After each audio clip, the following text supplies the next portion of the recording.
Looks a little much.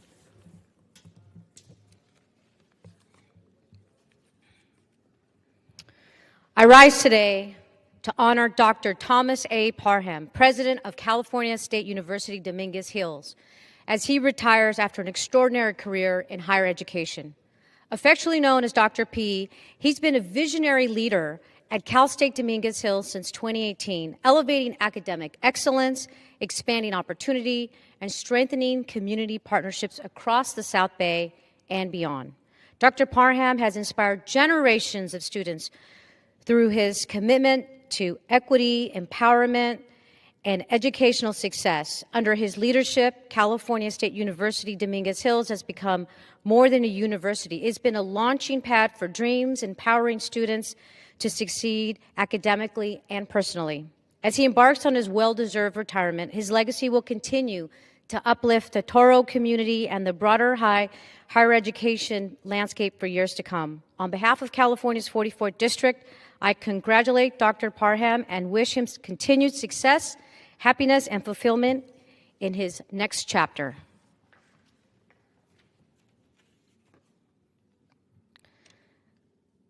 Mr. Speaker, I rise today to remember the life and legacy of an environmental champion in my district, Jesse Marquez.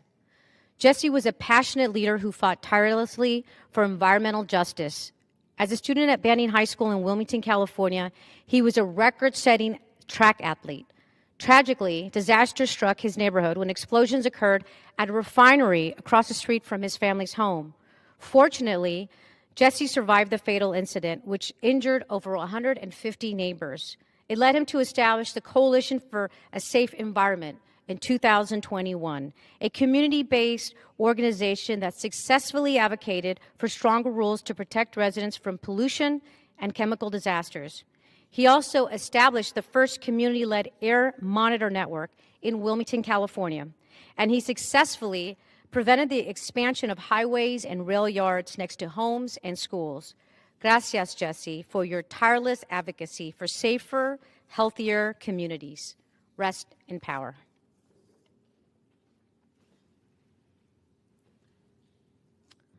Mr. Speaker, Republicans in Congress shut the government down for 43 days to avoid spending $1 on health care for hardworking Americans. And when they finally voted for a partisan spending bill, it lined the pockets of 8 Republican senators with millions of dollars in taxpayer funds. This is corruption, plain and simple. If anyone else in government gave themselves millions of dollars in taxpayer money, they would go to prison. It also speaks to the misplaced priorities of Republicans who cannot be bothered to support affordable health care for Americans. But they can find money to reward senators over taxpayers. Senators may not like to be treated like everybody else, but subpoenas and non-disclosure orders are a routine part of grand jury investigations. No one has an absolute right to be notified that their call records have been subpoenaed. And no senator should have guaranteed right to self-deal themselves $1 million if a lawful search happens. Now the American people may hear House Republicans say they will pass a bill this week to undo what they voted for on last week, but talk is cheap. They could have stopped this corrupt provision before it became law, and they didn't. That was the action they took. It's now the law. And unless the Senate is going to take it up on whatever the House passes, if it does, the vote this week will have all been for show. It's to save face, but it doesn't save taxpayers a dime from the payday coming to Senate Republicans. The Republican senator from South Carolina said he is already preparing to sue so he can cash in. Republicans did this same time they threw out Americans off of their health care. Imagine that, doing this at the very same time. While Republicans take away the life-saving care you need and deserve, they are getting rich with your hard-earned tax dollars. House Democrats will keep fighting to protect your health care and make life more affordable. I yield back. Members are reminded to refrain from engaging in personalities toward the Senate or individual members of the Senate. The chair recognizes the gentleman from Nebraska, Mr. Bacon, for 5 minutes. Thank you, Mr. Speaker. I rise today to recognize Lisa Yanni Raskins. a true leader whose vision, dedication, and compassion have touched the lives of tens of thousands of military families and veterans across our nation. As the Chief Executive Officer of Burlington Capital, Lisa has spearheaded initiatives focused on affordable housing for veterans, contributing to programs designed to help individuals break the cycle of poverty and lead healthy, productive lives. Lisa embodies what it means to lead with both intellect and heart. A proud graduate of Stanford University, where she earned her bachelor's degree and Juris Doctorate, Lisa brings not only deep business acumen, but also a strong sense of service and purpose. She has guided Burlington Capital to become a national model for purpose-driven investment. The company demonstrates that you can achieve financial success while positively impacting communities and transforming lives. Under Lisa's leadership, Burlington Capital has made an extraordinary commitment to those who serve the United States of America, both active duty service members and the veterans who have sacrificed for our freedom. Her belief has always been simple yet powerful, that the people who defend our nation deserve quality homes, supportive communities, and a true sense of belonging. One of those most outstanding examples of this commitment is at Offutt Air Force Base in Bellevue, Nebraska. There, Burlington Capital partnered with the United States Air Force to redevelop and manage the base's military family housing community. Through a long-term public-private partnership, Lisa and her team delivered $240 million in redevelopment that transformed outdated housing into modern neighborhoods and where military families can thrive. The results speak for themselves. Nearly 2,000 obsolete units were replaced. Hundreds more were renovated, and new homes were built to meet the needs of today's airmen and their families. The community, now known as Rising View, was recognized for its strong partnership, its service to tens of thousands of families, and its unwavering commitment to quality of life for those in uniform. But Lisa's impact doesn't end there. She saw another pressing need in our community, the need to provide housing and stability for our nation's veterans, especially those who faced homelessness. In 2013, Lisa and Burlington Capital partnered with the U.S. Department of Veteran Affairs to create Victory One Apartments, a community built on part of the former St. Joseph Hospital site. It provides 90 permanent supportive housing units for formerly homeless veterans. This project was more than a renovation. It was the creation of a lifeline for men and women who once protected our nation but returned home to uncertainty. Building on that success, Lisa led the charge for Victory 2 Apartments, which opened in 2020. The second phase added 60 more apartment homes dedicated to veterans and their families who earn at or below 50% of this area's median income. These homes were designated with dignity in mind, paired with access to health, wellness, and job readiness services. Together, Victory 1 and 2 provide 150 safe, stable homes for men and women who once wore our nation's uniform. The apartments offer not only a safe place to live, but also access to on-site supportive services from the VA and local agencies, helping veterans rebuild their lives with dignity and purpose. Victory Apartments earn national recognition, receiving the Charles L. Edson Tax Credit Excellence Awards for outstanding affordable housing that serves special needs populations. And just as importantly, it's become a model for how public, private, and nonprofit sectors can come together to change lives. Lisa expanded that vision even further with the creation of the Victory Park in Lincoln, Nebraska. On the VA campus, Burlington Capital developed 70 new apartments for veterans and partnered with the VA to deliver a new community-based outpatient clinic for Lincoln's veteran population. Victory Park combines housing, healthcare, supportive services in one location, a community that restores independence, connection, and pride for those who once served our nation. Through efforts like these, Lisa Roskins has demonstrated that what it means to not only be a successful business leader, but also somebody that deeply committed to making a difference in the communities where her organization operates. With that, I yield back the balance of my time. Gentleman yields. The chair recognizes the gentleman from Rhode Island, Mr. Magaziner, for 5 minutes.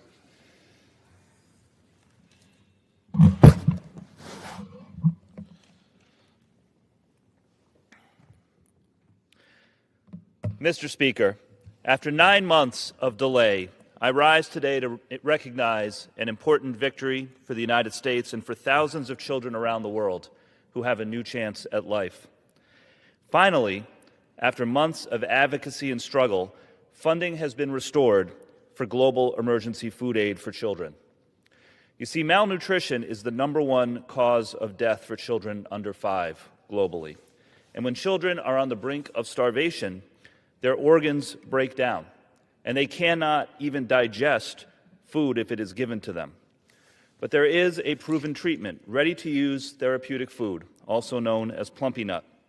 A shelf-stable peanut paste, doesn't need to be refrigerated, you don't need to add water, and it has the nutrients that children need to survive and grow back from the brink of starvation. Adhesia Nutrition in North Kingstown, Rhode Island is one of the 2 organizations that manufacture Plumpy Nut. And since their founding, they have saved over 25 million lives. Earlier this year in January, funding for Plumpy Nut was cut off by President Trump's DOGE initiative. New federal orders were halted, production ground to a halt, and boxes of life-saving food aid sat in warehouses while children starved to death. This is not just cruel, it was short-sighted. America's reputation as a global leader suffers when we fail to deliver international aid.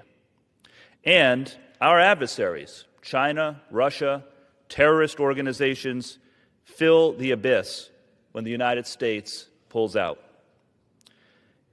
But a broad coalition of Americans fought back. In April, I made a commitment that I would speak on this floor every legislative day until funding was restored. I ended up speaking here 42 times in total to demand that emergency food aid for children be restored. And I wasn't alone. My colleague from Rhode Island, Representative Amo, made his voice heard on the House Foreign Affairs Committee. Representative Austin Scott from Georgia, whose district hosts the other organization that manufactures Plumpy Nut, was a vital partner. And of course, Naven Salem, the CEO of Adhesia, never gave up her mission to help starving kids in need. Last month, the administration finally listened, and the program was restored. A few weeks ago, Adhesia was able to resume regular shipments. I was there at the loading dock in North Kingstown, Rhode Island, when the first new shipments went out, bound for children whose small bodies were struggling on the edge of starvation and who now have a chance to survive and grow. I will never forget that moment. This is proof that even in these challenging times, it is possible to get good things done. This victory wouldn't have happened if it wasn't for the advocacy of people at all levels, all across the country, making their voices heard. It is a monumental step toward restoring the moral standing of the United States abroad and for saving countless lives. And while I am very glad that this program is restored and Adhesia is up and running again and funding for food aid is back, none of this should have ever happened. Make no mistake, children died needlessly because President Trump and an unelected tech billionaire cut off their supply of food before eventually reversing course. This is a lesson in the devastating consequences of the chaotic slash-and-burn style of government that we have seen too much of over the last year. But nevertheless, today is a day for celebration, as Americans came together to do the right thing, to advocate for those who couldn't advocate for themselves, and to deliver a victory for countless children around the world who now have a chance to grow and thrive. I yield back. Gentleman yields. The chair recognizes the gentleman from New York, Mr. Kennedy, for 5 minutes.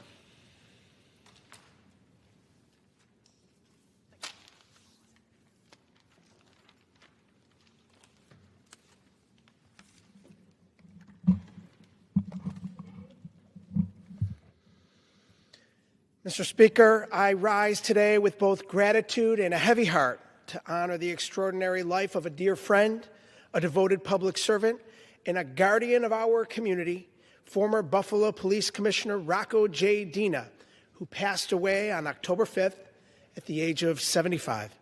Commissioner Dina was a pillar of Western New York, a man whose leadership, character, and compassion shaped our great city. His legacy is etched in the lives he protected, the hope he restored, the community he made safer each and every day, and the family and friends that he loved. Rocco grew up on Tacoma Avenue in North Buffalo, the middle of 3 brothers and a proud, hard-working family rooted in faith, service, and devotion to community. Those values guided his life and charted the course of his calling. At just 18 years old, he walked through the doors of the Buffalo Police Department as a cadet. He wasn't drawn to the badge for prestige or distinction.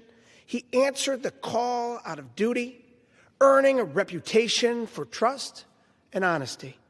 After 2 decades in uniform and a distinguished career serving and protecting the great city of good neighbors, Rocco retired, though anyone who knew him knew he would not stay away for long.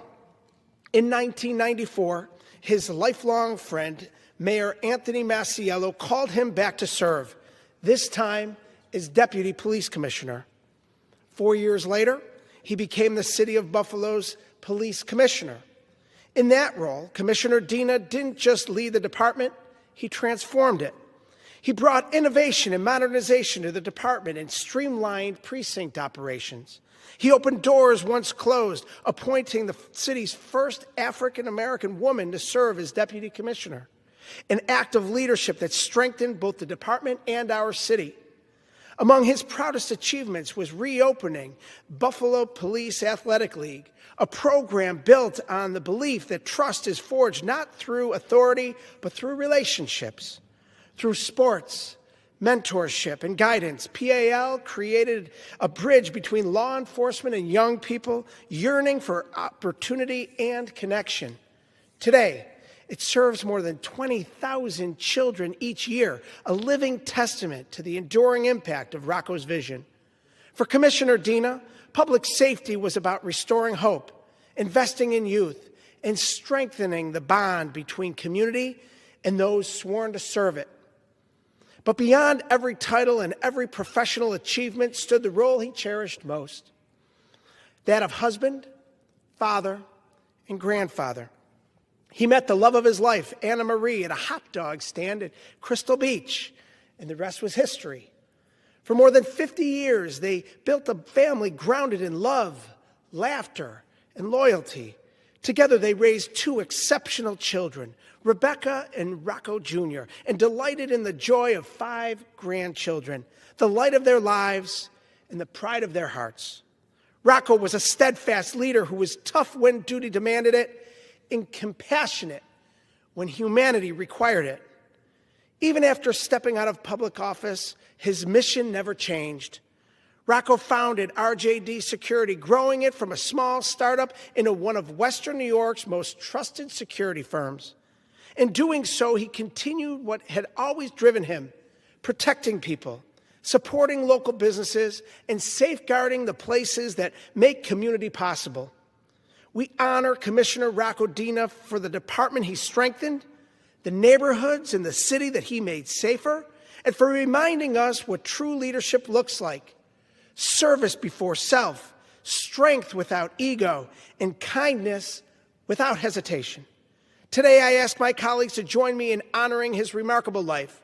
We offer our deepest condolences to the Dina family, who shared him so generously with all of us.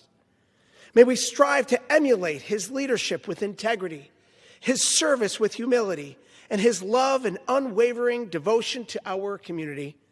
On behalf of a grateful city of Buffalo, Western New York community, and nation, may Commissioner Rocco J. Dina rest in peace. I yield back. The gentleman yields. The chair recognizes the gentleman from New York, Mr. Lawler, for 5 minutes. Thank you, Mr. Speaker.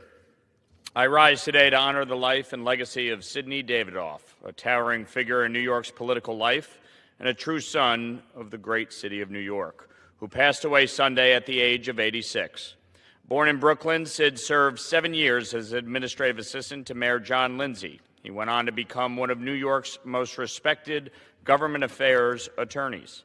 As founder of Davidoff, Hutcher, and Citron, he built a firm whose 50 years of work stands as part of his extraordinary legacy. A frequent lecturer at Yale and NYU and board member on countless city initiatives, Sid earned a distinction few can claim. He was respected on both sides of the aisle. But beyond the title, Sid Davidoff was a true New Yorker, brilliant, tough, generous, and kind. He worked right up to the end, always thinking about what more he could do for the city and state he loved. Today, we mourn his loss and celebrate his life. I extend my deepest condolences to his wife, Linda, and his family, and to all who knew and loved him, especially his colleagues at Davidoff, Hutcher, and Citron. Mr. Speaker, I rise today to recognize and celebrate the outstanding career of George Gain, a dedicated educator, mentor, and longtime boys basketball coach at Tappan Zee High School in Orangetown, who recently announced his retirement after an extraordinary 22 years of leading the Dutchman. During his tenure, Coach Gain built one of the most respected basketball programs in the region, guiding his teams to an impressive 301-47 loss record, 4 Section 1 titles, 2 Rockland County championships, and the 2023 New York State Class A crown. His leadership, discipline, and passion for the game inspired not only his players, but the entire Tappan Zee community. In addition to his success as a coach, Coach Gain served as a physical education teacher at Tappan Zee, shaping generations of students with his commitment to excellence, integrity, and personal growth. May we commend Coach Gain for his years of service, mentorship, and dedication to young people, and may his next chapter be as fulfilling as the impact he left on his players, his school, and his community. Mr. Speaker, I rise today to recognize and congratulate Tim Idoni of New Rochelle on his retirement after more than 40 years of extraordinary public service to Westchester County. Tim's career has been defined by a deep commitment to his community. As mayor of New Rochelle, he led the city in revitalization projects, creating thousands of jobs and breathing new life into the downtown. Over the last 2 decades as Westchester County Clerk, Tim modernized the office in ways that have saved taxpayers millions of dollars, made local government more efficient, and improved services for countless families. Beyond titles and offices, Tim has been a tireless advocate for affordable housing, open space, and community organizations throughout Westchester. His service leaves a lasting mark not just on New Rochelle, but on all of Westchester County. I thank Tim for his decades of dedication, his commitment to public service. He was a great colleague in government, and I congratulate him on his retirement and wish him and his family continued health and happiness in the years ahead.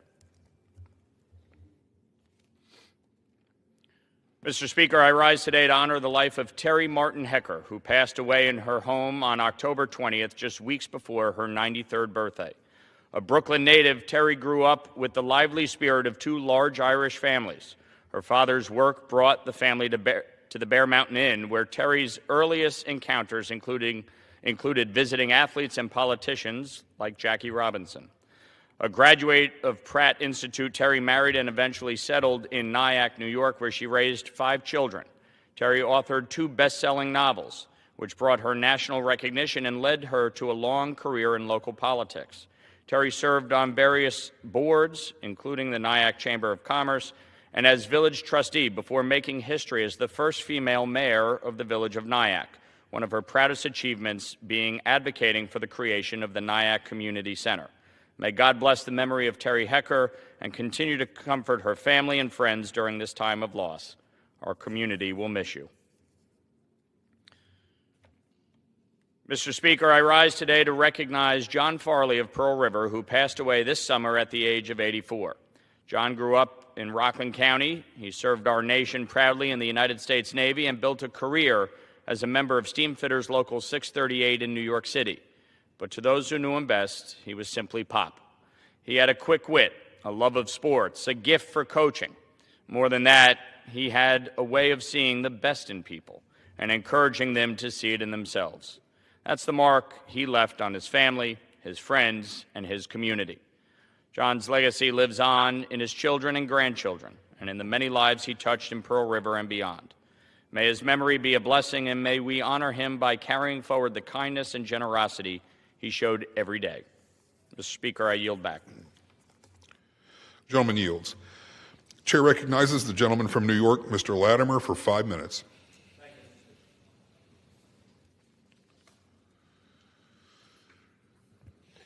Mr. Speaker, I rise to acknowledge the celebration of the Reverend Troy DeCohen, senior pastor of the Mount Vernon Heights Congregational Church, in this year completing his 25th year of pastoral leadership. Reverend DeCohen has a distinguished clerical career, Called to the ministry in 1988, active in churches in New Jersey and New York, approaching now his fourth decade. He holds master's degrees from Fordham University and Mercer University, and he has shown a skill and achievement in dealing with real-world congregational problems, substance abuse issues, conflict resolution, homelessness, HIV and AIDS, and mental illness. Complementing his pastoral service, he serves as Director of Housing Operations for the Westchester County Department of Social Services. He has been recognized with awards by governors, county executives, state and federal legislators, and organizations across the spectrum. Along with his wife, Reverend Viviana DeCohen, he has led his home congregation in worship, Bible study, and community outreach to those in need in the Mount Vernon and in surrounding communities. He serves as President Chair of the United Black Clergy of Westchester County.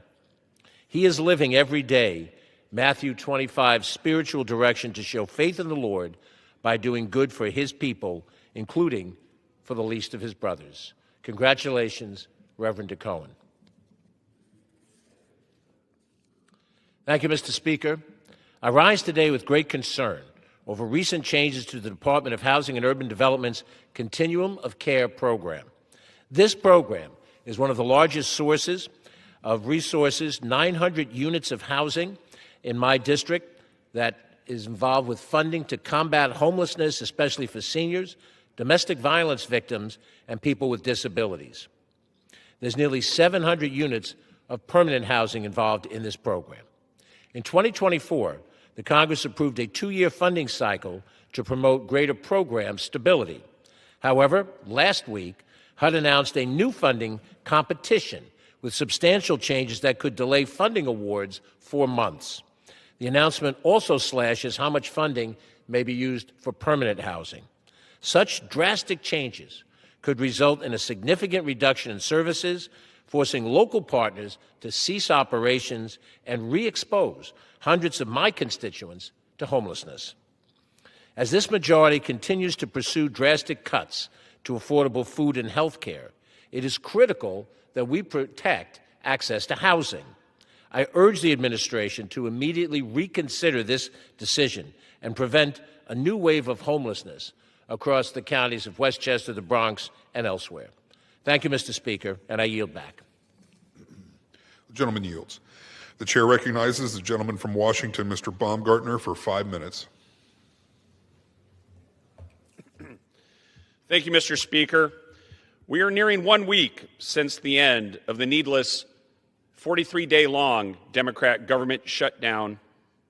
That shutdown was a monumental waste of time that hurt a lot of people across the country. I am grateful that the families in Eastern Washington can now breathe easier, knowing their paychecks, benefits, and livelihoods are no longer being used as political bargaining chips.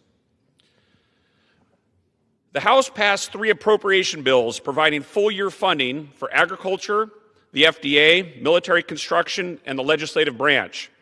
I'm especially proud that 3 priorities I fought for were included in the agriculture appropriations bill. $1 million for Washington State University's ARS building project, $2 million for New Health Cheweela's expansion and regional workforce center, and $1 million for Tri-State Health's family medicine residency program. These are meaningful wins for Eastern Washington families and our rural economy. Our budget also delivered more than $13 million for Fairchild Air Force Base, strengthening mission support and fueling operations to keep our nation secure. Had the vote gone differently and the Democrats succeeded in pandering to their radical base, we might still be in a government shutdown, and these critical victories for Eastern Washington and the nation might never have happened. I am glad we're getting back to what matters, delivering results for the people we serve. Mr. Speaker, few moments as a member of Congress are more meaningful than helping a hero receive long overdue recognition. Recently, my office had the privilege of assisting Vietnam veteran John Gilman in securing the Silver Star Medal he earned more than 50 years ago, an honor long delayed but deeply deserved. On Veterans Day, I had the privilege of meeting Mr. Gilman at the Heroes Awards night in Spokane. The event, hosted by Heroes Homestead, was a remarkable celebration of service, honoring not only those who wore the uniform, but those who continue to serve our communities today.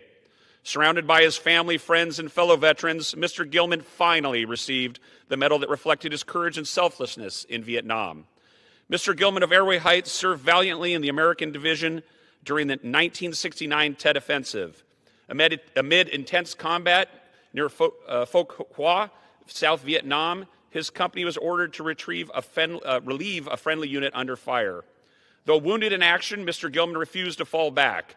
He steadfastly manned his M60 machine gun and continued providing suppressive fire, even while receiving medical treatment. Thanks to his courage under fire, his unit closed with and ultimately destroyed the insurgent force. For these extraordinary acts, the Army approved Mr. Gilman for his Silver Star. Yet, despite that honor, he was never officially presented the award. Earlier this year, Mr. Gilman contacted my office. Through the persistent efforts of my staff, working hand in hand with Army Personnel Command, we confirmed that his Silver Star had been authorized decades ago, but never delivered. Last Tuesday night, more than 50 years after his acts of valor, Brigadier General Paul Sellers, Commanding General of the Washington Army National Guard, had the honor of presenting the Silver Star to Mr. Gilman. The Silver Star is the Army's third highest award for gallantry in combat, given only to those who display extraordinary heroism under fire. Mr. Gilman's story is a powerful reminder of the courage that defines our veterans and our nation's sacred duty to ensure their service is never forgotten. Congratulations, John Gilman, and thank you for your bravery, your sacrifice, and your continued example to us all. As we approach America's 250th birthday, let us honor veterans like John Gilman, not only with medals, but through our daily commitment to live up to the freedom they fought to defend. Thank you, Mr. Speaker. The gentleman yields back. The chair recognizes the gentlewoman from the great state of Ohio, Ms. Sykes, for 5 minutes. Thank you, Mr. Speaker. As families in Ohio's 13th Congressional District get ready for the holiday season, I want to talk about something that is weighing on many of them. The cost of everyday life keeps going up, and people feel it every time they shop for groceries, pay their utility bills, fill up their gas tanks, or try to plan for the weeks ahead. Across Ohio's 13th District, people are telling me the same thing. Their paychecks are not stretching the way that they used to, and they are working harder and getting less in return. According to the Bureau of Labor Statistics, food costs have increased nearly 3% over the past year, and the cost of meat, poultry, fish, and coffee grew more than 5%. The Department of Agriculture expects grocery prices to rise again this year. The cost increases amount to grocery bills that are hundreds of dollars higher for less food. And this is compounded by the SNAP cuts in the One Big Ugly Bill and cuts to food banks all across this country. But it's not just food and groceries. Families are feeling the squeeze in multiple ways. Healthcare premiums, co-pays, and prescription costs have climbed, leaving families with difficult choices about their care. Energy bills from heating homes in winter to cooling them in the summer are also rising, stretching budgets even further. These are not small inconveniences. They shape every decision families make about what they can afford. As people question whether they can cover the basic, it affects how they plan their days, care for one another, and participate in their communities.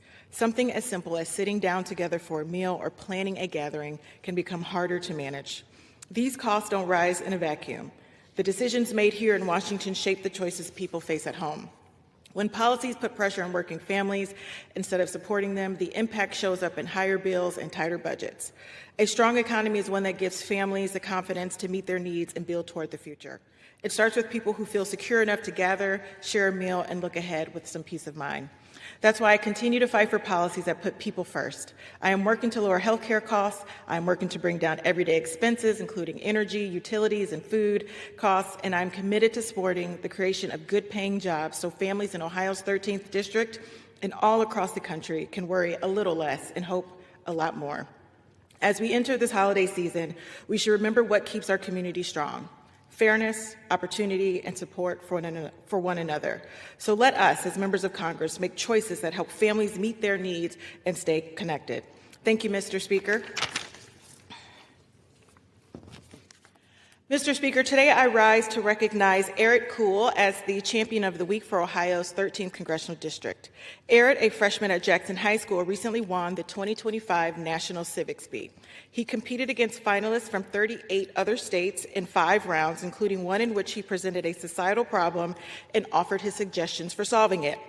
Eric discussed the healthcare system in the United States. Timely and appropriate, especially considering our current state of affairs.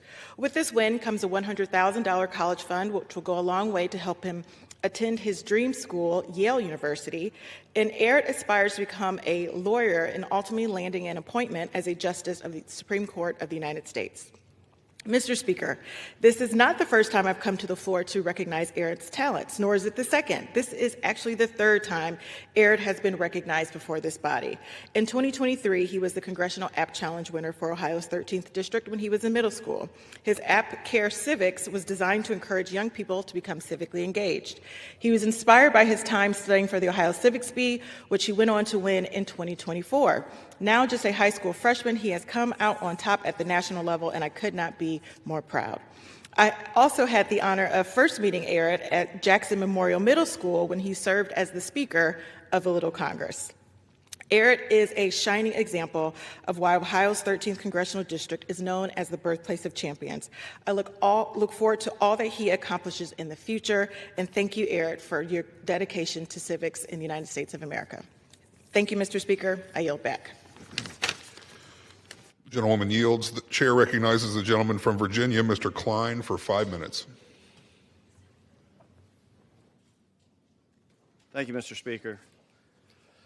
Mr. Speaker, I rise today to recognize Opera Roanoke on the momentous occasion of its 50th anniversary. Founded in 1976 at the Southwest Virginia Opera Society by a group of dedicated volunteers, the company staged its first production of the Consul in 1978, and in 1991 became the fully professional organization we now know as Opera Roanoke. For 5 decades, it's been a cornerstone of cultural life in Roanoke and across Virginia's Blue Ridge, presenting compelling performances and fostering a broader appreciation for opera in Western Virginia. Over the years, the company has benefited from remarkable artistic leadership and the guidance of legendary mentors, such as Eleanor Stieber and Irene Dallas. A special thank you to the Board of Trustees who have contributed to the success of the opera: John Johnson, President; Krista Vanoy, immediate past president; Frank Giannini, treasurer; Jim Dublinsky, secretary; Isabel Ditzel, and Eric Monday. This anniversary season opened with Love and Sacrifice, a tribute to the heart of Opera Roanoke, which also marked the retirement of Maestro Stephen White, whose more than 20 years of service have profoundly shaped the company's artistic excellence. As Opera Roanoke looks ahead to its 50th anniversary season and upcoming production of Hansel and Gretel, I congratulate the organization, its artists, its leadership, and its supporters on 5 decades of achievement. May the next 50 be just as inspiring. Mr. Speaker, I rise today to recognize Mr. Robert Holland of Roanoke, Virginia, who will celebrate his 100th birthday this Thanksgiving Day, November 27th, 2025. Mr. Holland is a proud World War II veteran who enlisted in the United States Army at just 18 years old. He spent his 19th birthday in France, serving as a staff sergeant with the 381st Battery. He worked as a powderman and also served in supply operations, roles vital to our mission's success in Europe. After the war, Mr. Holland returned to his home state of West Virginia before settling in the Hollins area of Roanoke County in 1950 to be near family. He went on to enjoy a long and honorable career with the General Electric Company and has been a valued member of the Roanoke community ever since. As he marks a century of life, service, and devotion to family and country, I'm proud to join his loved ones and neighbors in wishing Mr. Robert Holland a very happy 100th birthday and in thanking him for his steadfast service to our nation.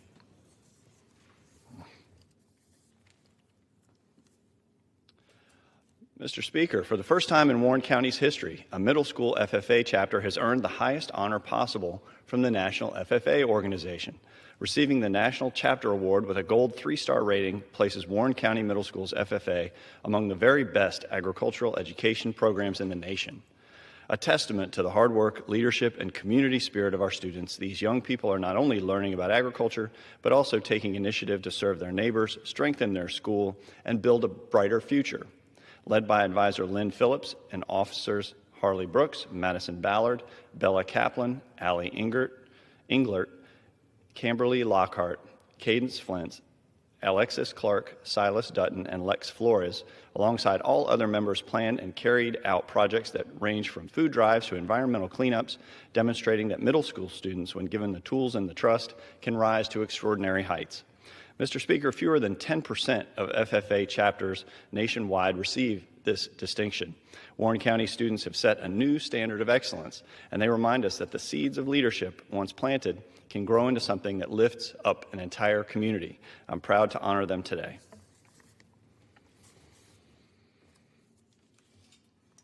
Mr. Speaker, socialism has left a long trail of suffering across the globe. Wherever it has taken root, it has brought economic collapse, political oppression, and the deterioration of freedom. Despite this record, we're seeing a troubling rise in socialist rhetoric here at home, especially among younger Americans and in major cities like New York City, where these ideas are becoming increasingly mainstream. At the same time, support for the free market principles that built our nation has declined. This shift endangers the core values handed down by our founding fathers: liberty, personal responsibility, and limited government. We cannot ignore these warning signs. We cannot allow the failures of socialist systems abroad or here in the United States to be rewritten, dismissed, or forgotten. That's why House Republicans are set to vote on a resolution that firmly rejects socialism in all its forms and reaffirms our commitment to the American ideals of freedom and self-governance. The American people deserve to know where their elected officials stand. House Republicans will choose freedom, and we will stand for the principles that are the foundation of this great nation. Mr. Speaker, I yield back. The gentleman yields. The chair recognizes the gentlewoman from California, Ms. Rivas, for 5 minutes. Thank you, Mr. Speaker. We are at a unique moment in our history. A technology straight out of science fiction is now becoming an increasingly ubiquitous aspect of daily life. Artificial intelligence is here, and it's reshaping nearly every aspect of modern life: how we work, how we learn, and how we communicate. AI-generated content is becoming more prevalent in healthcare, housing, education, entertainment, and even public service.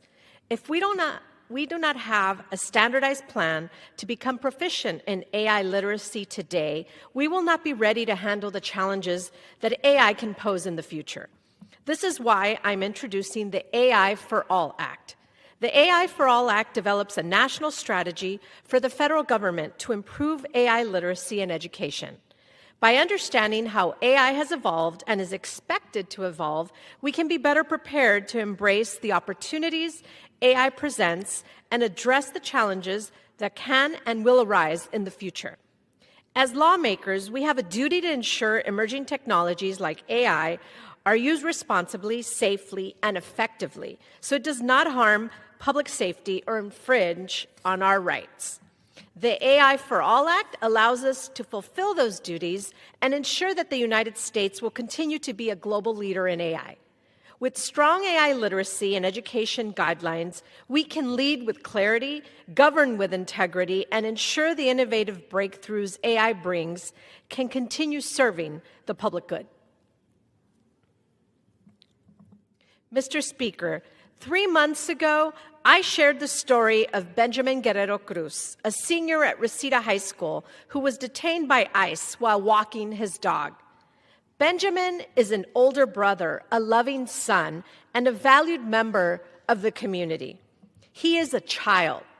For the past 3 months, Benjamin has been in ICE detention at the Adelanto Detention Facility. ICE has been forcing his family to live a nightmare. Benjamin was transferred between 2 states and 3 detention facilities in 24 hours without his family knowing. If that was happening to Benjamin, imagine who else it's happening to. That is why I introduced the INFORM Act.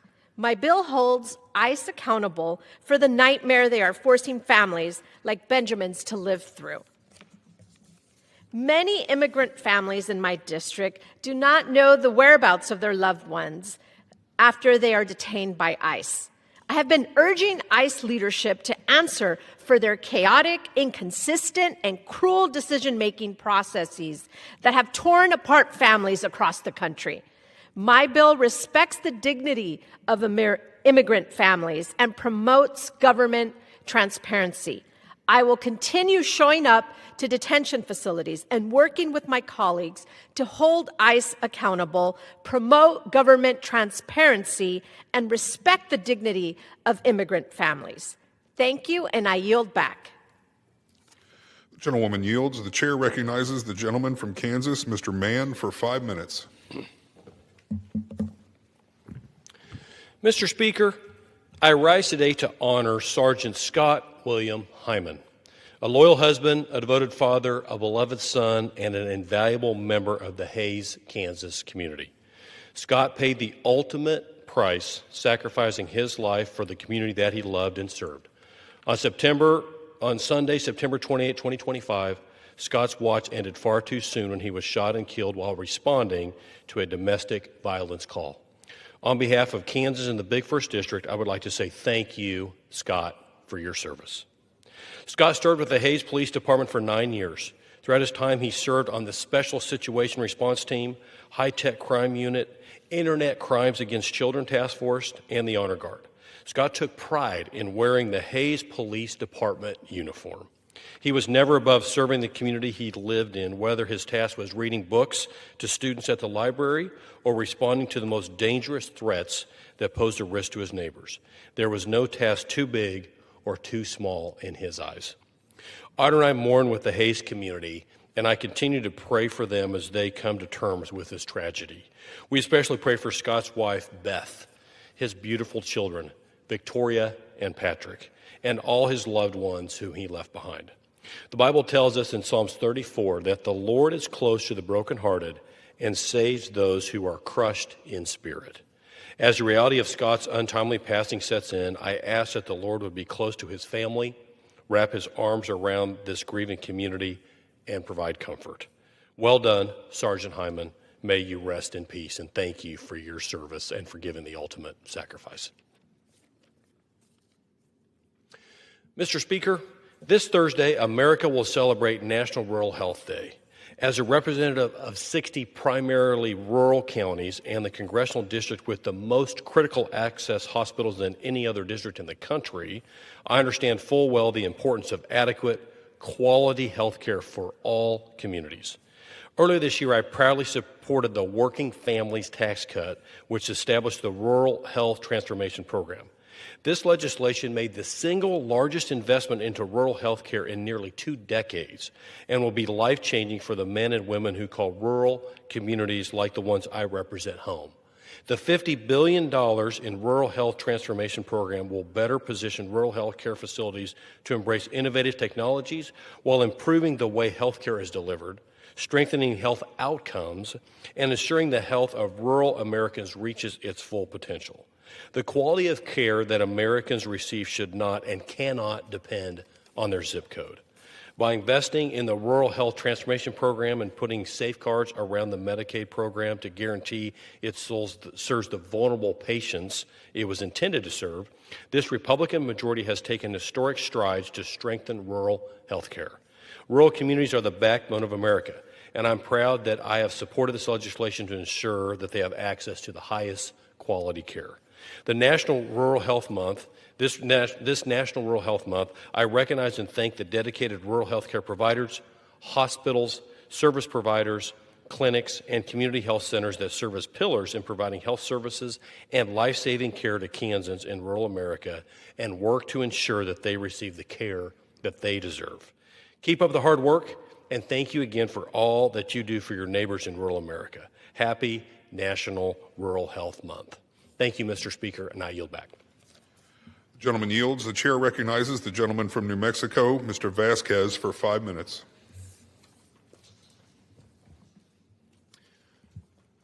Mr. Speaker, I rise today in defense of the frontier spirit that is core to the American identity. I rise today to urge my colleagues to vote no on Senate Joint Resolution 80 and House Joint Resolution 131. 2 proposals that would forever alter the coastal plain of the Arctic Refuge and the special areas of the Western Arctic in the great state of Alaska. Let me tell you a little bit about this special place, a place in which I've had the privilege to spend time. The Arctic Refuge, the homeland of the Gwich'in and Inupiat people, offers unmatched, truly wild fishing and hunting opportunities for all Americans. It is the only national wildlife refuge that protects an entire Arctic ecosystem, and it stands as a profound source of pride for this nation. It's the only national wildlife refuge that protects an entire Arctic ecosystem, and it stands as a profound source of pride for us. These lands, the birthing and calving grounds of the porcupine caribou herd, have been at the center of national debate for more than a century, ever since Republican President Theodore Roosevelt established the National Wildlife Refuge System and dedicated himself to protecting wild places and the wildlife that depend on them. These lands are where Americans hunt caribou, grizzly bear, and Dall sheep, where Americans trap wolverines, and where anglers can catch their first Arctic char. Most importantly, these lands have provided sustenance to the Gwich'in and Inupiat peoples since time immemorial. And for the last century, bipartisan lawmakers, including both Republicans and Democratic presidents, have agreed to protect this place, safeguarding it from destructive development with a firm resolve and a desire to leave something behind for the next generation. That same commitment to conservation has been carried on by bipartisan leaders in Congress for generations.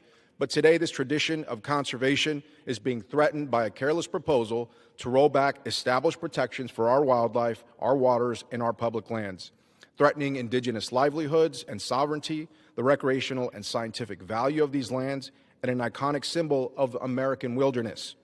I believe that in this body we must preach hope and possibility, that we must defend our values and the American way of life that has been meticulously built over centuries, and both parties must work together to protect the things we love. These two proposals before you are misguided. This chamber should not deepen the chaos that it's already created. Instead, we should be working together to pass legislation that resolves land management conflicts and restores stability to our public lands and our planning system. We should also adequately fund our land management agencies.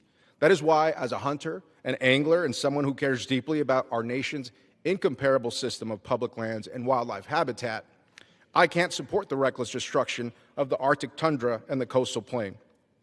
For the many private interests that have sought to exploit these sacred lands, it would be much easier if these species and tribes never existed. It'd be much easier for them if the last remaining muskox hadn't survived the Ice Age, or if the porcupine caribou herd simply went extinct, just to add a few dollars to their pockets today, without giving a damn about tomorrow. The truth is, in my district back home in New Mexico, the Permian Basin is a domestic energy powerhouse, fueling America's energy independence and bolstering New Mexico's economy. But there are some places that ought to be left alone because their quality, their history, and their identity to us as Americans is far too valuable to be measured on a balance sheet. And now, much to my dismay, this administration has already issued an executive order to rescind the Coastal Plain Leasing Program, and the Department of Interior has already done just that. Given that the administration has already taken action to overturn responsible management plans, these bills only make it more challenging to manage these special lands. It will also expose any future decisions related to oil and gas in the refuge to significant legal uncertainty. This is a losing proposal. Simply put, it's bad legislation, no matter what side of the issue you stand on. But if, like me, you still believe in bipartisanship and revere the greats like Teddy Roosevelt, who fought to protect special places like America's Arctic, and you dream that someday you or one of your children can hunt wild ptarmigan on the coastal plain, catch an Arctic char on the Canning River, or harvest caribou in the Brooks Range, you should vote against these bills and honor the voices of the indigenous communities and American citizens that depend on this land for survival. From New Mexico to the Arctic, people who live in small communities take care of themselves, and they want to keep it that way. Surely anyone who represents a rural district in this Congress can appreciate that. So I encourage my colleagues to look at this landscape, to examine these bills and their impacts before you vote, to see the value of the Arctic and its worth to all Americans, not to simply brush this off as a party line vote. I urge my colleagues to vote no on House Joint Resolution 131. Thank you, Mr. Speaker. I yield back. Gentleman yields. The chair recognizes the gentlewoman from Minnesota, Ms. Fischbach, for 5 minutes.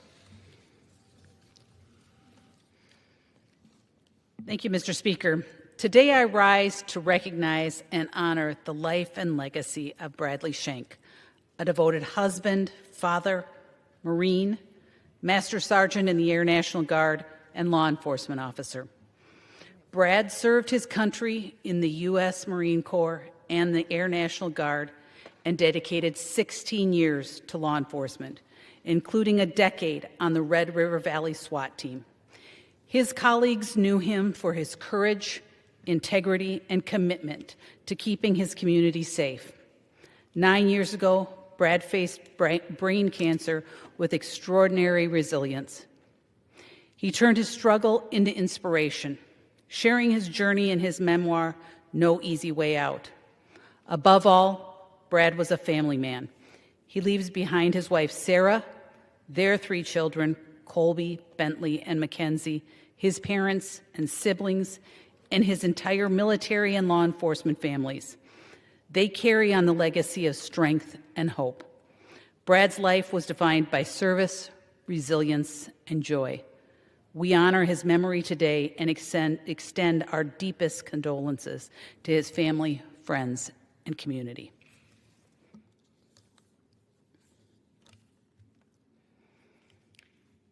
Mr. Speaker, I rise today to honor the life of Ed De La Hunt, a pioneering broadcaster whose voice and vision shaped northern Minnesota for nearly 7 decades.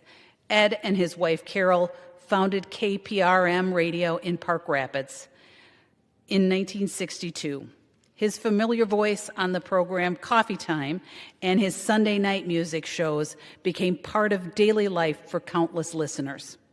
Beyond the microphone, Ed was an engineer, mentor, and builder. He trained and inspired generations of broadcasters. His dedication to local radio, his commitment to technical excellence, and his belief in the power of community storytelling left an incredible mark on Minnesota broadcasting.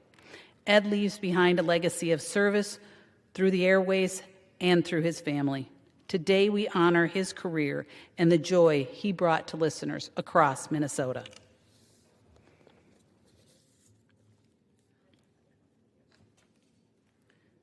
Mr. Speaker, I rise to congratulate the Holly girls volleyball team on being the 2025 AA state champions. The Nuggets came back from a 2-set deficit to win 3-2. This year's win sealed the back-to-back championships for this team. On behalf of the 7th District of Minnesota, congratulations, and we are proud of you.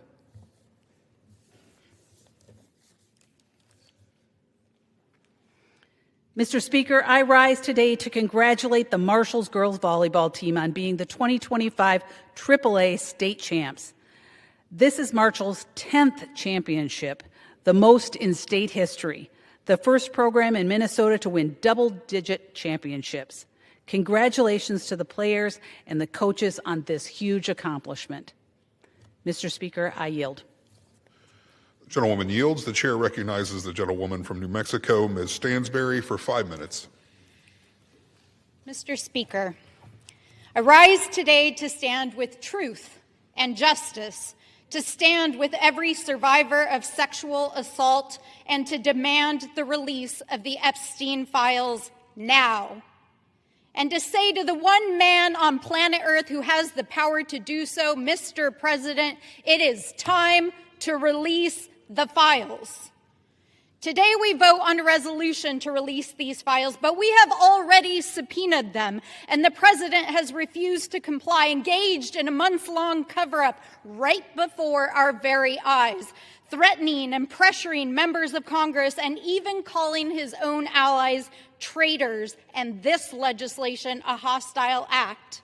Well, Mr. President, the irony is not lost on us that such desperate attempts to evade accountability are at the heart of the matter itself, as the Epstein case is at its core, its dirty, rotten core, about rich and powerful men who abuse the system to avoid accountability, and who engaged in unspeakable crimes and believed that they could do anything to any woman or any little girl and get away with it because they knew their friends in powerful places would protect them, or they could simply buy their way out of the justice system. Well, we are here today to stand up with the survivors and say, time is up. We demand accountability. Now, it is also not lost on me that I am standing in this chamber, in this seat of power from which Wars have been launched and the fates of millions have hung. A chamber where in the nearly 250 years of this great nation, only 3% of the people who have ever stood here on this floor have been women. And that is why we must stand up, why we must demand accountability, why we are not saying pretty please, because we are engaged in a criminal investigation of criminal behavior in a justice system that has failed women and girls who were raped and who were abused, and the powerful people who never were held to account. And so we are not, Mr. President, as you have asked us, just going to move on. We will continue to pursue justice to the end. So let me tell you about this investigation, about the evidence that has come in just in the last week. Documents produced by the Epstein estate, including over 1,600 mentions of you, Mr. President, in emails, court documents, and statements. A lawsuit by a woman accusing Donald Trump of rape at Jeffrey Epstein's house, whether it happened or not. A sexual assault suit against Epstein in which Donald Trump appears to have been subpoenaed, served, and deposed. Sworn statements and court documents from a 16-year-old that was recruited at Mar-a-Lago and then raped and groomed, not only by Jeffrey Epstein, but his rich and powerful friends. Statements from Epstein himself, who said Trump knew about the girls. In fact, Trump, by his own admission, he knew that Epstein and Maxwell were recruiting young girls from Mar-a-Lago. Statements that Trump was at Epstein's house, including with girls, in which Epstein bragged about having pictures and passing a woman to Trump, and noted that Trump spent hours with one of the victims and was the dog who hadn't barked. These files also include financial transactions between Epstein and Trump, discussions of financial affairs, potential money laundering, including in real estate deals, as well as an admission by Jeffrey Epstein himself that he was facing a mandatory minimum of 10 years in federal prison, but yet the DOJ failed to prosecute him. And statements by Epstein that he believes that Donald Trump was involved in the case. So I say to the American people, there is a mountain of evidence in front of your very eyes.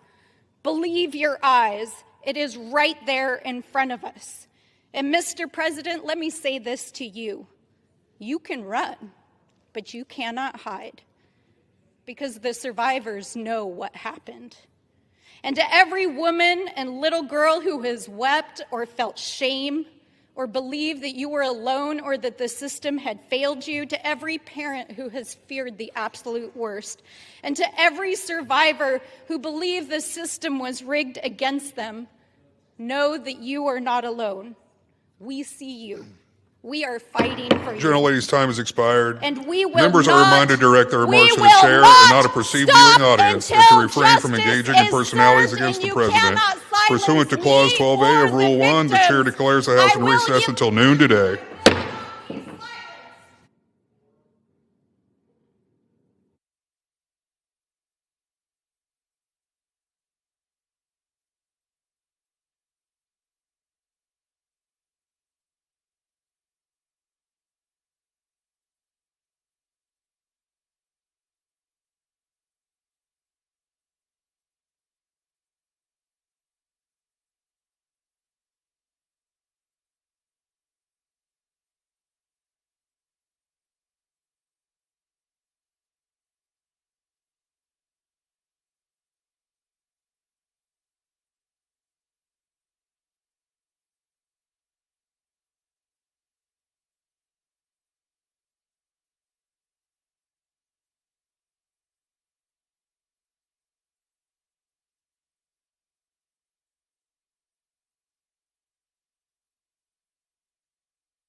The House will be in order.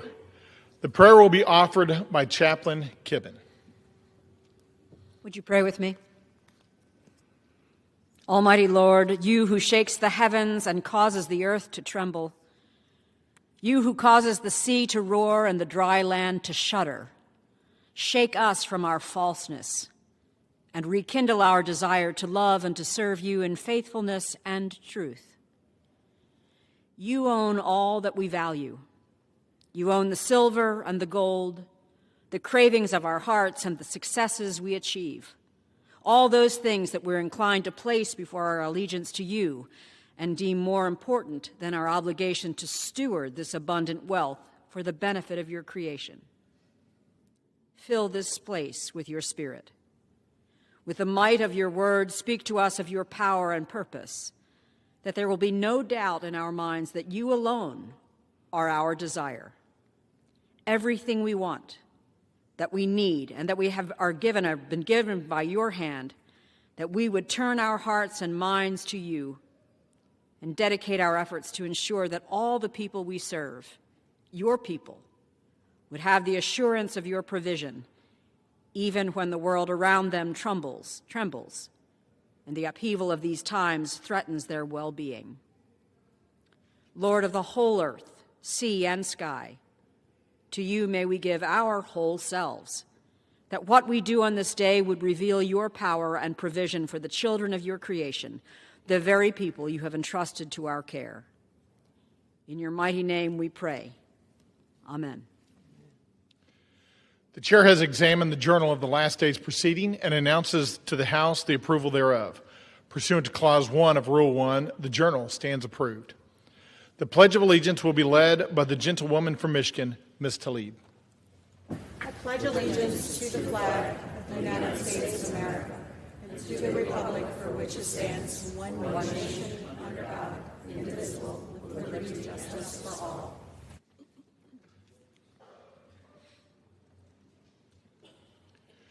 The chair will entertain requests for up to 15 one-minute speeches on each side of the aisle. For what purpose does the gentleman from South Carolina seek recognition?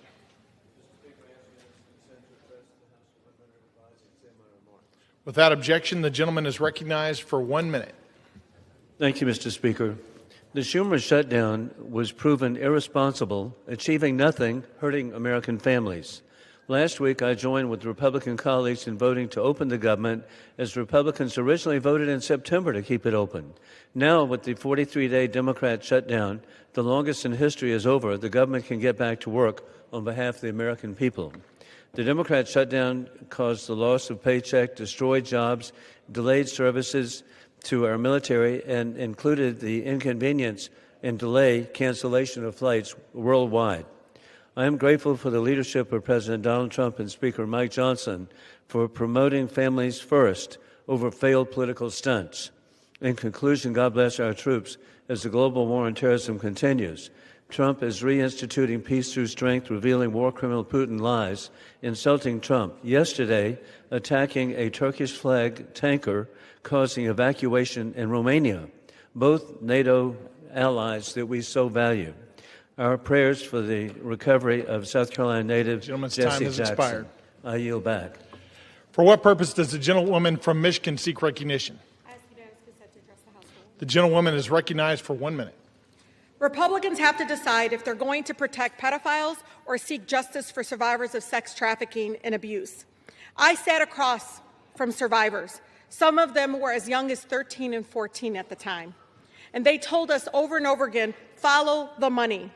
The Treasury Department, Mr. Speaker, is sitting on suspicious activity reports on Epstein's financial network detailing thousands of transactions totaling more than $1.5 billion.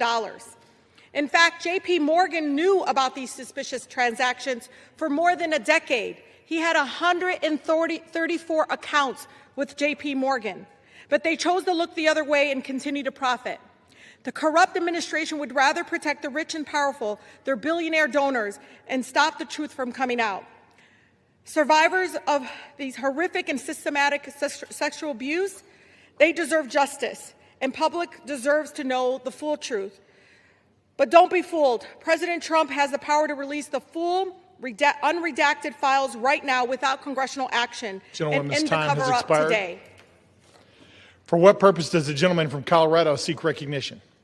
I rise to ask unanimous consent to address the House for 1 minute to revise and extend my remarks. Without objection, the gentleman is recognized for 1 minute. Mr. Speaker, I rise today to recognize Colonel Rick Tremillos for his extraordinary dedication and service as Scoutmaster of Troop 66 in Colorado Springs.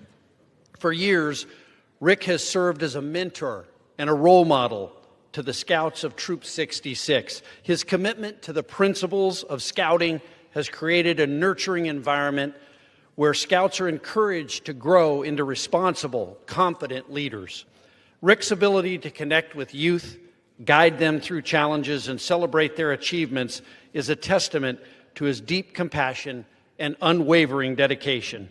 Under his guidance, Troop 66 has thrived. Rick has led countless campouts, service projects, and leadership training events, always with the focus on building resilience, teamwork, and respect. His mentorship has helped many Scouts earn the rank of Eagle Scout and, more importantly, has instilled in them a lifelong commitment to service and integrity. On behalf of all those whose lives he has touched, I extend my deepest gratitude and heartfelt recognition. Thank you, and I yield back. For what purpose does the gentleman from Massachusetts seek recognition? Without objection, the gentleman is recognized for 1 minute. Mr. Speaker, under Donald Trump, America is joining the ranks of other countries in all the wrong ways. Freedom House now lists us among nations where judges and prosecutors face political attacks. Reporters Without Borders says our press freedom has sunk to a historic low. And now Trump has crossed a line no U.S. president ever dared cross. He withheld food assistance that Americans were legally entitled to, blocking nutrition benefits, not because the country can't afford them, but because he thinks it helps him politically. In my work as co-chair of the Tom Lantos Human Rights Commission, I've seen brutal regimes use food as a weapon and leaders starve their own people to hold on to power. I never, ever thought I would see a U.S. president try to rip a page from the same playbook. What a shameful moment in our history, and I will continue to fight to end hunger now. I yield back. For what purpose does the gentleman from Mississippi seek recognition? The gentleman is recognized for 1 minute. Mr. Speaker, I rise today to recognize a distinguished public servant from Hancock County, Mississippi, Brian Hootie Adam, who will retire on December 21st, 2025, after more than 4 decades of serving his community. Hootie began his career in 1985 as a firefighter, answering the call when his neighbors needed him most. In 2003, he became director of Hancock Emergency Management Agency, a role he has carried with steady leadership for 22 years. During that time, he guided the county through many countless emergency destructive storms, and most notably, the unimaginable challenges of Hurricane Katrina. Through every crisis, Hootie was a source of strength, calm, prepared, and fully committed to protecting the people of Hancock County, Mississippi. His leadership saved lives, strengthened the emergency response across our region, and set a standard of service we should all admire. Mr. Speaker, I ask my colleagues to join me in thanking Hootie Adam for his extraordinary dedication and wishing him the very best in well-earned retirement. Mr. Speaker, I yield back.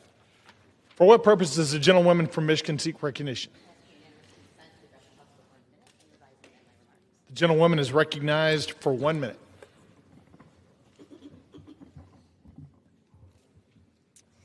Mr. Speaker, I rise to celebrate Midland High School Principal Tila Sherman for being named the Michigan 2026 High School Principal of the Year. Principal Sherman's compassionate and hands-on leadership sets an example for schools across the country. She is an extraordinarily gifted leader who inspires those around her to stand up for every child in all of our communities. It is her passion for education and her fervent belief in every child's potential that guides the work she does every day. She encourages collaboration and teamwork among educators, making Midland High School a safe space that uplifts everyone under its roof. Principal Sherman pushes her students to dream big, asking them every single week, "Chemics, you determine your legacy. What will it be? There are years ahead in her leadership journey in education. I have no doubt that she will leave a legacy of educational excellence, deep caring, and a spark of hope for every student she encounters. Go Chemics. Thank you, and I yield back. For what purpose does the gentleman from North Carolina seek recognition? Without objection, the gentleman is recognized for 1 minute.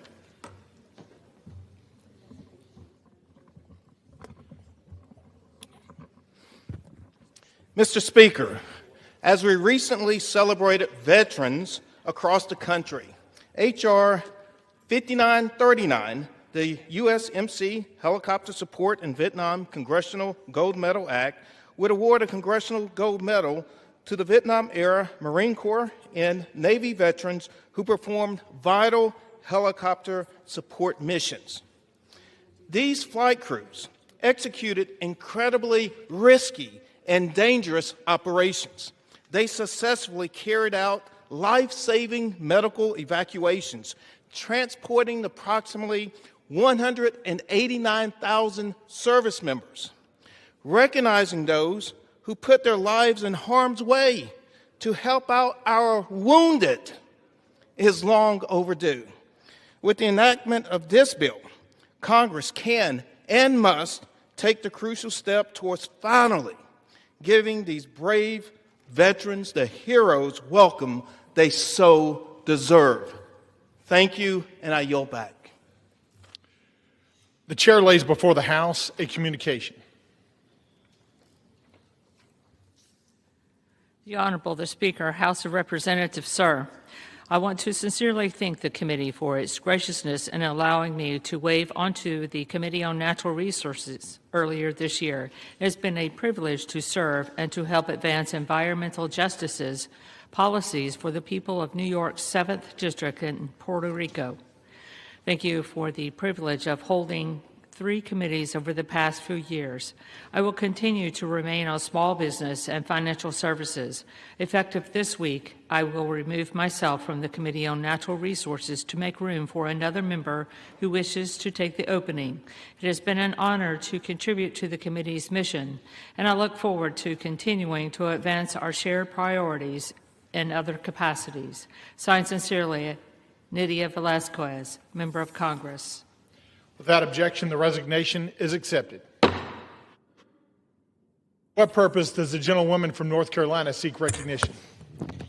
Thank you, Mr. Speaker. By direction of the Republican Conference, I offer a privileged resolution and ask for its immediate consideration. The clerk will report the resolution. House Resolution 886. Resolved that the following named member be and is hereby elected to the following standing committee of the House of Representatives, Committee on Homeland Security. Mr. Fong. Without objection, the resolution is agreed to and the motion to reconsider is laid on the table. For what purpose does the gentleman from Massachusetts seek recognition? Mr. Speaker, by direction of the Democratic Caucus, I offer a privileged resolution and ask for its immediate consideration. The clerk will report the resolution. House Resolution 887.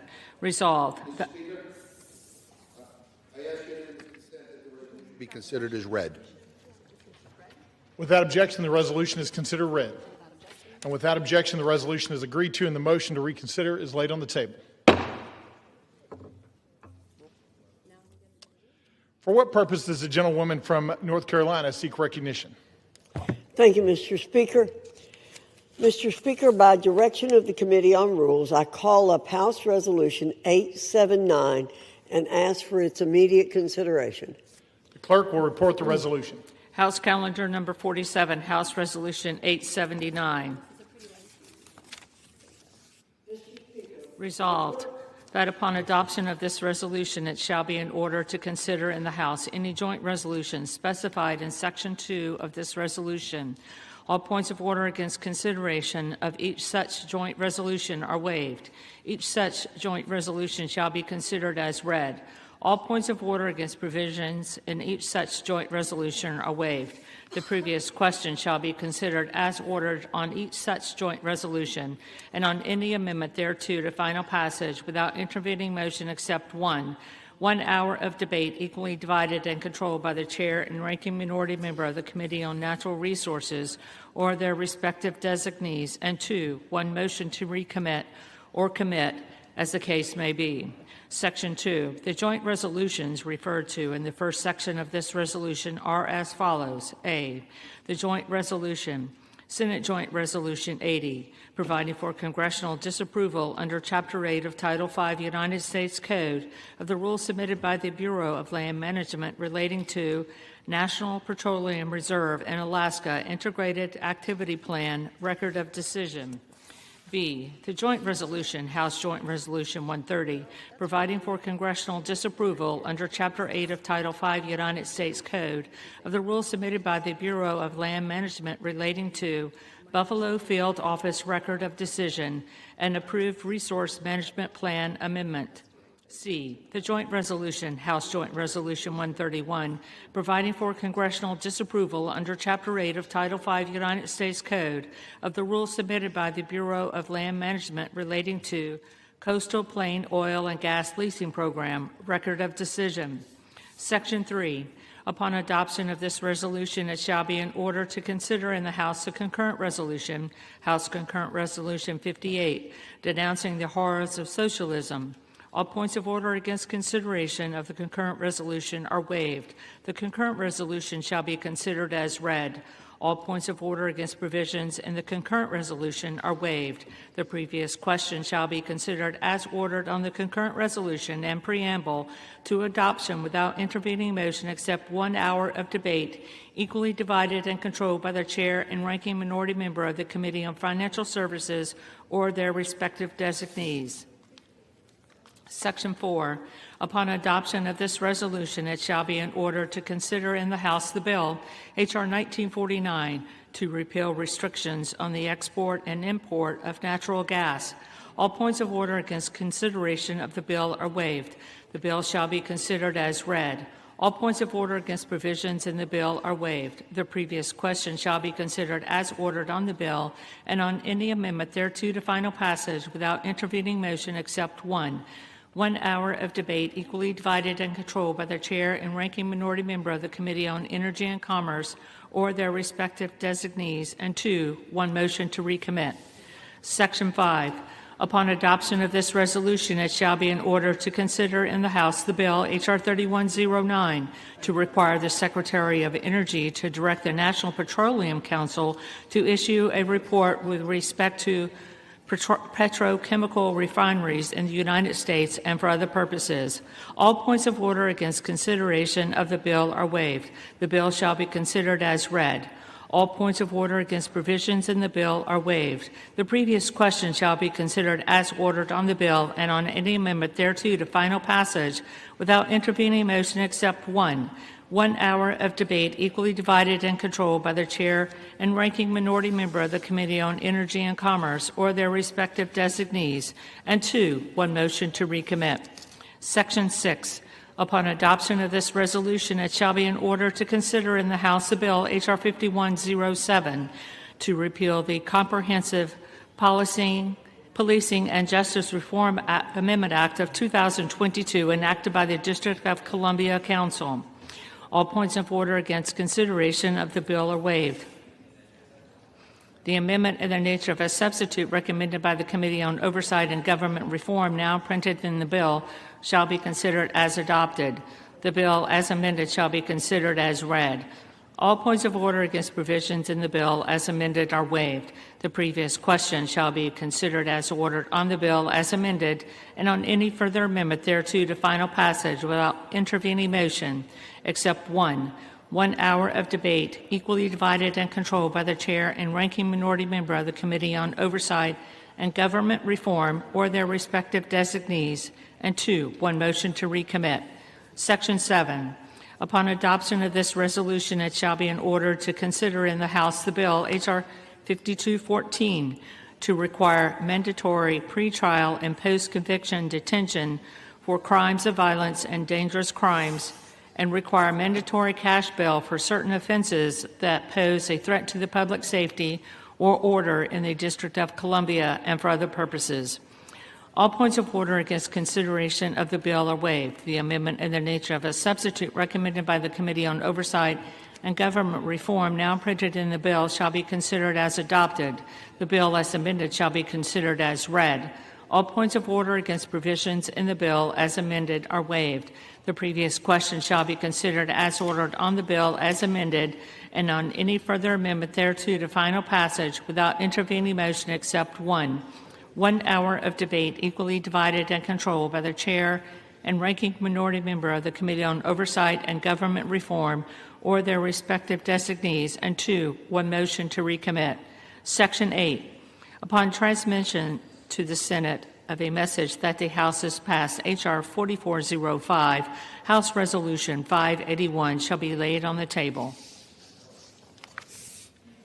The gentlewoman from North Carolina is recognized for 1 hour. Thank you, Mr. Speaker. For the purpose of debate only, I yield the customary 30 minutes to the gentleman from Massachusetts, Mr. McGovern, pending which I yield myself such time as I may consume. During consideration of this resolution, all time yielded is for the purpose of debate only. Mr. Speaker, I ask unanimous consent that all members have 5 legislative days to revise and extend their remarks. Without objection. Thank you again, Mr. Speaker. I rise in support of the rule and the underlying legislation. Yesterday, the Rules Committee met and produced a rule, H.Res. 879, providing for the House's consideration of 8 separate measures.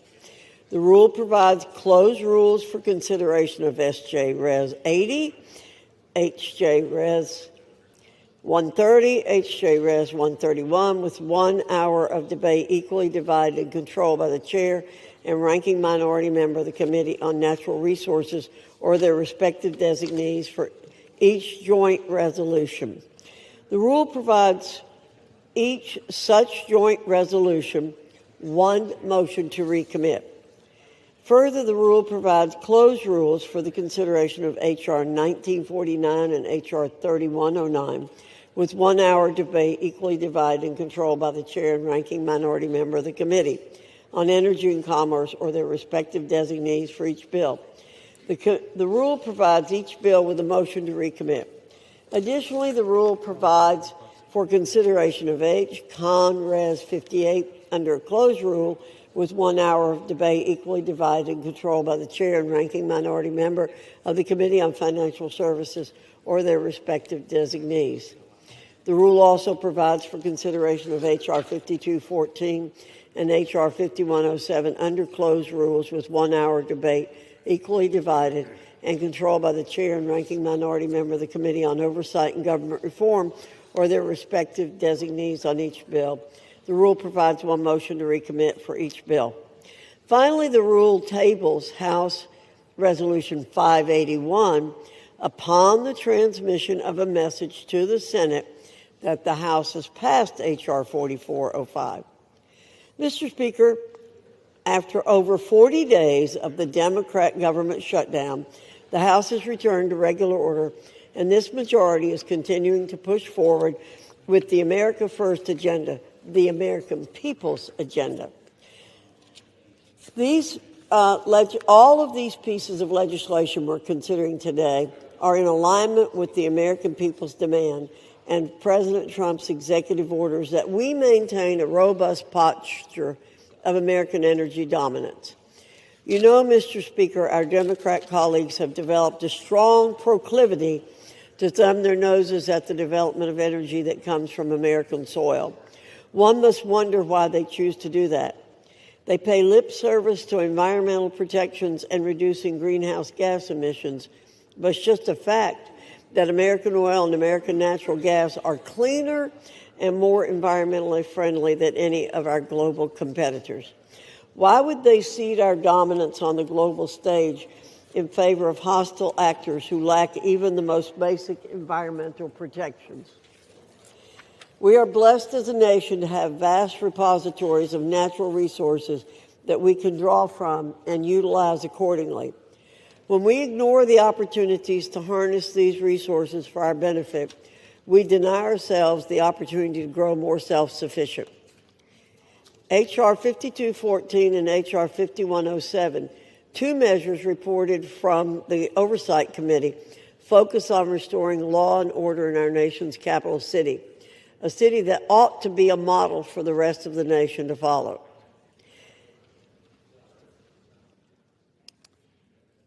Does the gentlelady reserve? I'm going on, Mr. Speaker. H.R. 5214 would revoke cashless bail in the District of Columbia and would require mandatory pretrial and post-conviction detention for crimes of violence and other dangerous crimes. H.R. 5107 would repeal the Comprehensive Policing and Justice Reform Amendment Act of 2022 enacted by the District of Columbia Council. This act targeted police officers in D.C. for simply doing their duties, and it led to over 1,600 officers being removed from the city's force. Thanks to President Trump's efforts, the streets in D.C. are safer, and we have the opportunity through these two measures to add to that progress.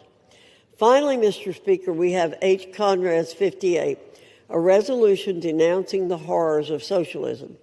Most of us here in this body recognize how dangerous the plague of socialism really is. We understand its history of failure and oppression. Throughout history, this ideology has collapsed into the most brutal of dictatorships, communist regimes, and outright totalitarian rule. Many are quick to avert their eyes and cover their ears when presented with facts about the horrors of socialism. How many individuals across the world have suffered and died because of it? This resolution will put everyone in this body on record. The American people will see who espouses this caustic ideology and those who reject it. I reserve, Mr. Speaker. The gentlewoman from North Carolina reserves. The gentleman from Massachusetts is recognized. Well, thank you, Mr. Speaker, and I thank the gentlelady from North Carolina for yielding me the customary 30 minutes, and I yield myself such time as I may consume. The gentleman is recognized. Mr. Speaker, Americans are working more and more for less and less. Almost every day I speak with young people who can't afford to start a family, can't buy a house, can't get ahead. I hear it from seniors who are struggling to survive on fixed incomes. I see it with my own eyes, moms and dads putting items back on the shelves in the grocery store because they can't afford them. Parents who can't go back to work because they can't afford child care. People whose health insurance premiums are doubling and tripling because this majority has failed to act. During election season, we heard from Trump and Republicans who swore up and down they would bring down prices. They promised the American people they would reverse inflation and focus like a laser on affordability. And they have broken that promise. They have betrayed the American people, and if you want more evidence of that, look at the bills on the floor today. More garbage, more culture war crap, more bills written by this Republican majority of, by, and for the billionaire class. Republicans moved heaven and earth to give tax breaks to the rich and powerful. That got done in a nanosecond. But if you're a regular person staring down next year's health care premium hikes and deciding whether to pay $1,000 more or put food on the table, the answer you get back from Republicans is let them eat cake. We are barreling toward another shutdown at the end of January. We could have spent the last 2 months working on passing the 9 appropriations bills Republicans still need to pass to stop another shutdown. And instead, they went on a taxpayer-funded paid vacation for 8 weeks. And let me just say, because we are debating a rule to consider these 8 bills, this rule sucks. 8 closed rules, no amendments, no changes allowed on the floor. Take it or leave it. And if you're keeping count at home, that's 80 completely closed rules this Congress, the most ever in a year. And I want to correct the gentlelady because last night in the Rules Committee she said 5 of these bills didn't receive any amendments. That's because she didn't ask for any. And when you don't send an amendment deadline, everyone knows you're doing a closed rule. And I just want to say to my Republican colleagues, you have been complicit in these 80 closed rules nearly 9 out of 10 times. You, the majority party, have not been allowed to bring amendments to the floor. You're getting blocked by your own leadership time and time again. How does that feel? Again, this is a terrible rule, and I urge a no vote, and I reserve my time. Gentleman from Massachusetts reserves. The gentlelady from North Carolina is recognized. Thank you, Mr. Speaker. While it's true there have been 80 closed measures, this number needs context. 12 of the closed rules were in the rules package, which passed 2 weeks before the 119th Rules Committee even organized to begin meeting. Additionally, 25 measures were CRAs. They don't allow for an amendment. 16 were bills that received no amendments, meaning 41 measures were closed by definition. It's also important that 4 of the closed rules are duplicates from a previous failed rule. So in reality, only 27 measures have been closed by discretion of the committee. Additionally, the Rules Committee under Republican control has simply been more productive, producing more total rules than our colleagues ever did. For example, during the most recent Democrat-controlled Congresses, the Rules Committee produced 127 total rules in the 116th Congress and 163 in the 117th Congress. Contrast this to the 200 total rules in the Republican-led 118th Congress. For the 119th, we're on pace to once again produce nearly 200 rules for the Congress. So, Mr. Speaker, we're doing our job. We're not closing out debate. We're having plenty of debate. There's plenty of opportunities for our colleagues to offer amendments. Thank you. I reserve. Gentlelady reserves. Gentleman from Massachusetts is recognized. Mr. Speaker, a lot of words to justify the most closed Congress in history, the most authoritarian Congress in history. It would make Putin blush. Mr. Speaker, if we defeat the previous question, I will offer an amendment to the rule to provide for consideration of H.R. 6074, which would extend the Affordable Care Act enhanced premium tax credits for 3 years through 2028. We are in the midst of a health care crisis. More than 20 million Americans who get their health care on the ACA exchanges are going to see their premiums skyrocket next year.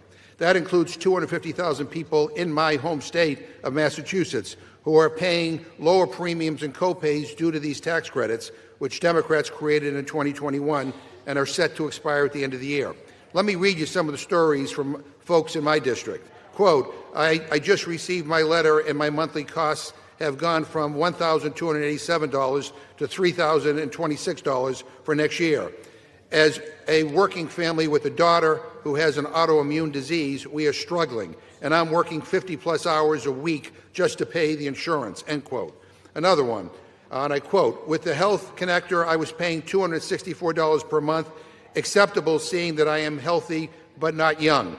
Without the advanced premium tax credit, my monthly premium will be just over $800 per month. I can't and I won't pay that. I will go without. This is happening across the country, and for the sake of millions of Americans and their health care, I urge my Republican colleagues to support this bill and vote no on the previous question. Mr. Speaker, I ask unanimous consent to insert the text of my amendment into the record along with any extraneous material immediately prior to the vote on the previous question, and I reserve. Without objection. Gentleman reserves. Gentlelady from North Carolina is recognized. Thank you, Mr. Speaker. I yield 2 minutes to the distinguished gentleman from Utah, Mr. Owens. Gentleman is recognized for 2 minutes. Thank you, Chairwoman, for yielding. Mr. Speaker, after blatant obstruction and prolonged delay on the part of congressional Democrats for over 40 days, the House has returned to regular order. It's good to be back, and it's about time. Today, we're here to advance 8 separate measures that meet the demands of the American people and strengthen President Trump's successful America First agenda. My constituents voted for the dissolution of the Biden bureaucratic barrage and for the safety of their communities, from bolstering American energy dominance to upholding law and order, strengthening the criminal justice system in the nation's capital, to rejecting the failed ideology of socialism. House Republicans continue to deliver measurable and substantial progress. I urge my colleagues to support the rule and the 8 underlying pieces of legislation. Let's continue delivering wins for the American people. Thank you. I yield back. Gentleman yields back. Gentlelady from North Carolina reserves. Gentleman from Massachusetts is recognized. Mr. Speaker, shortly on the floor, Republicans are about to finally bring up the Massey Counter bill to release the Epstein files. We had to drag this leadership here kicking and screaming. And I appreciate their sudden and stunning change of heart on this issue.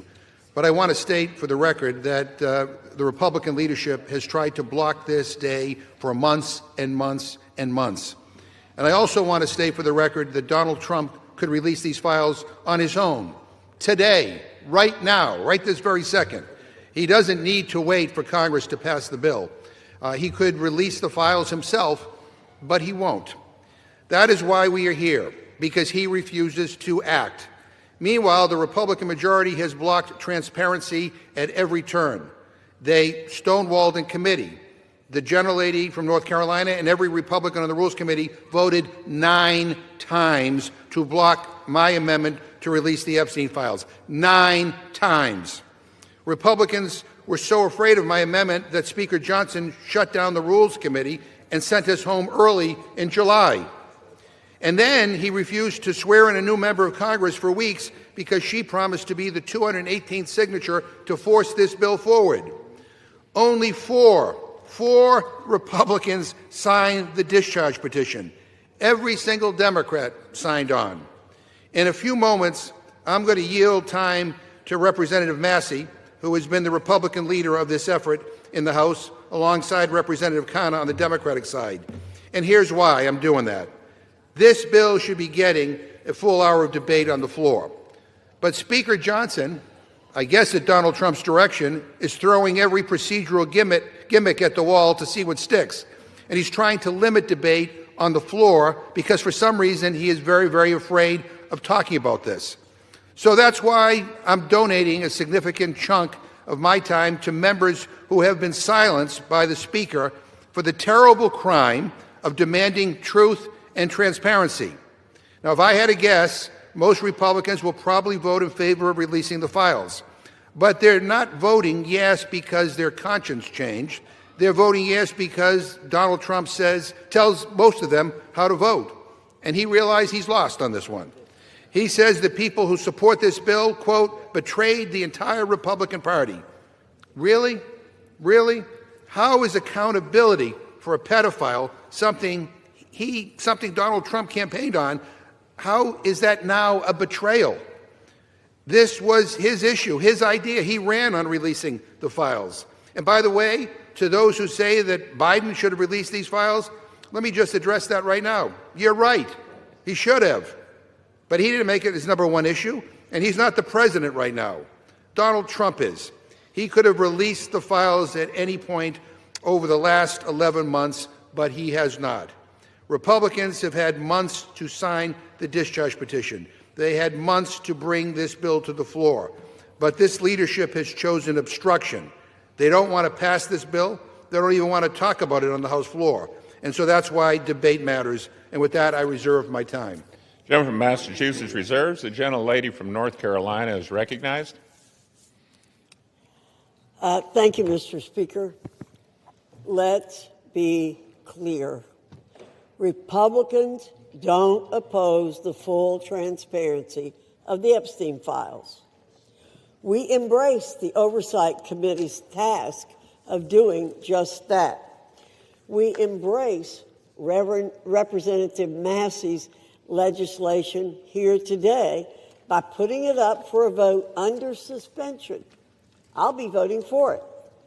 We already have a House investigation that carries the full force of law, and there's no opposition to respecting the majority's wishes to get this codified into law. Let's get to it.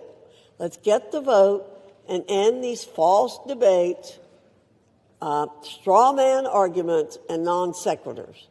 We tried to pass this bill last week, but Democrats wouldn't agree to doing so.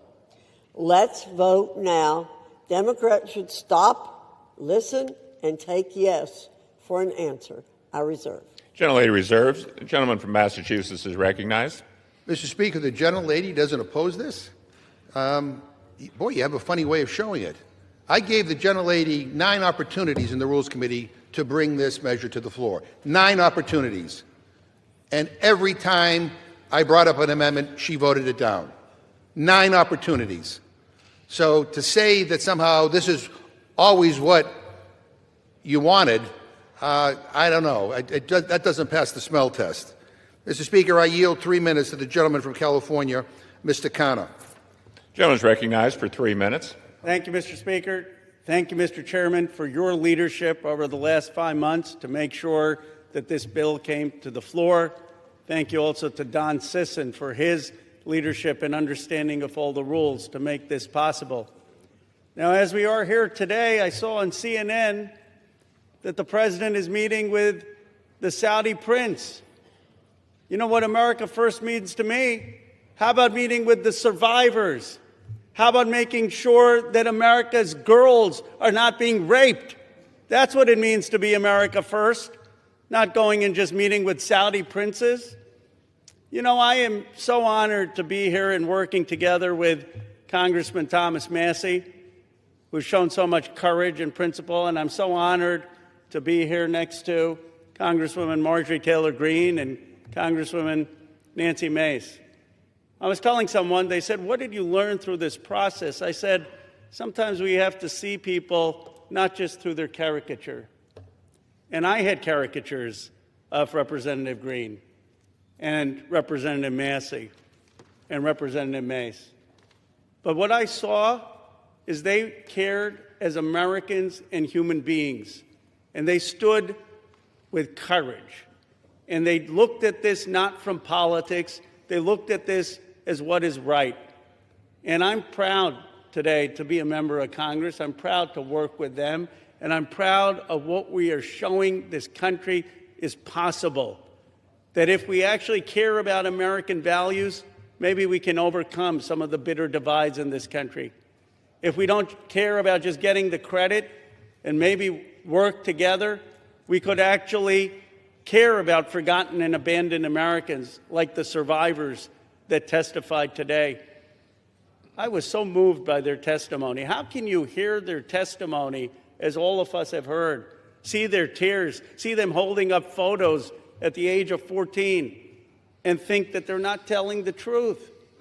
This is not politics. This is humanity. Sometimes we get into these chambers and we forget what happened, of how we grew up.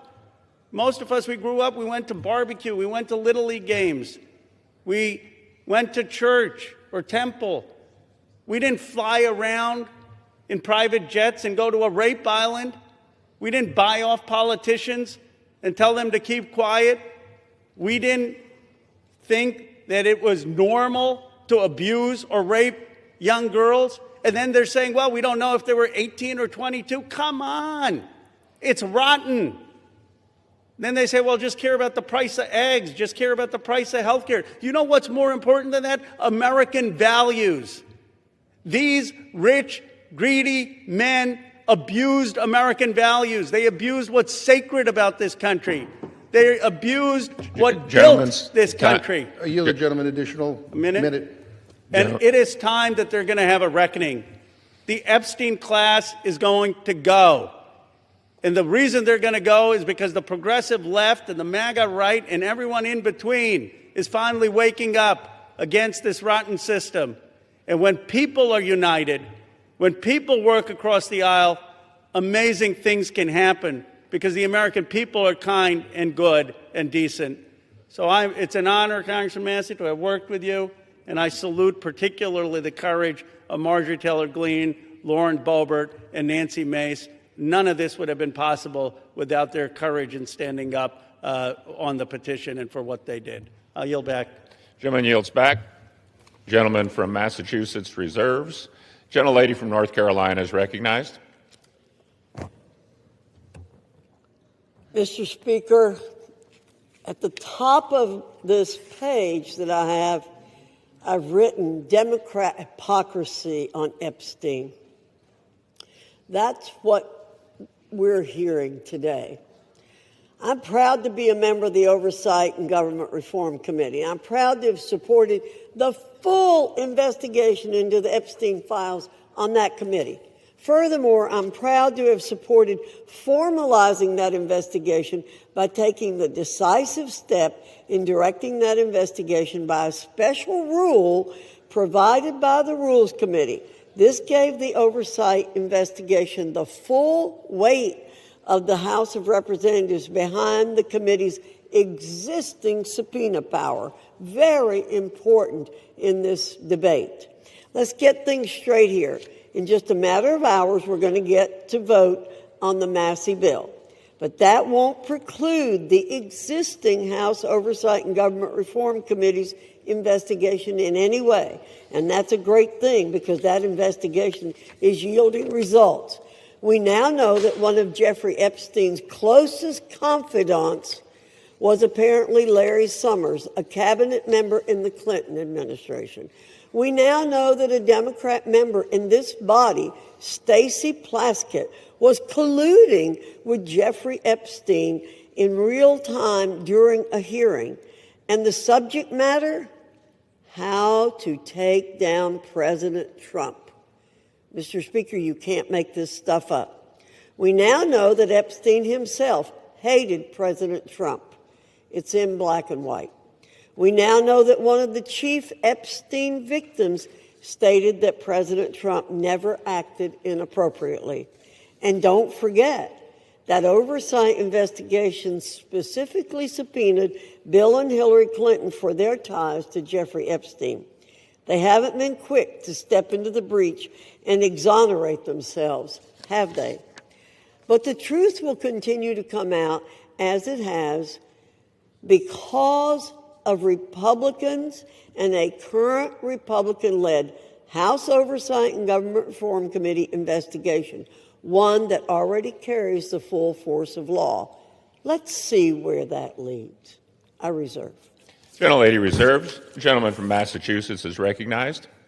Mr. Speaker, the gentlelady says that just trust her and the Republican leadership. And I got to tell you, I can't. After what I saw unfold over these last several months. Obstruction and using every maneuver possible to avoid this moment where we're having here today.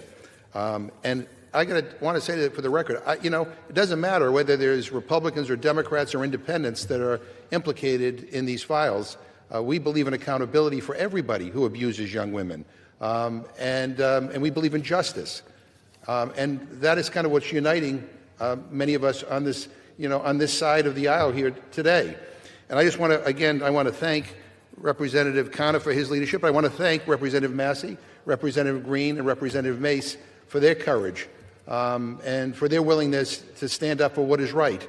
We don't agree on very much, but we do agree that there ought to be accountability when young women are abused, and so that's what this is about. So, Mr. Speaker, I ask unanimous consent that the gentleman from Kentucky, Mr. Massey, control the remainder of my time.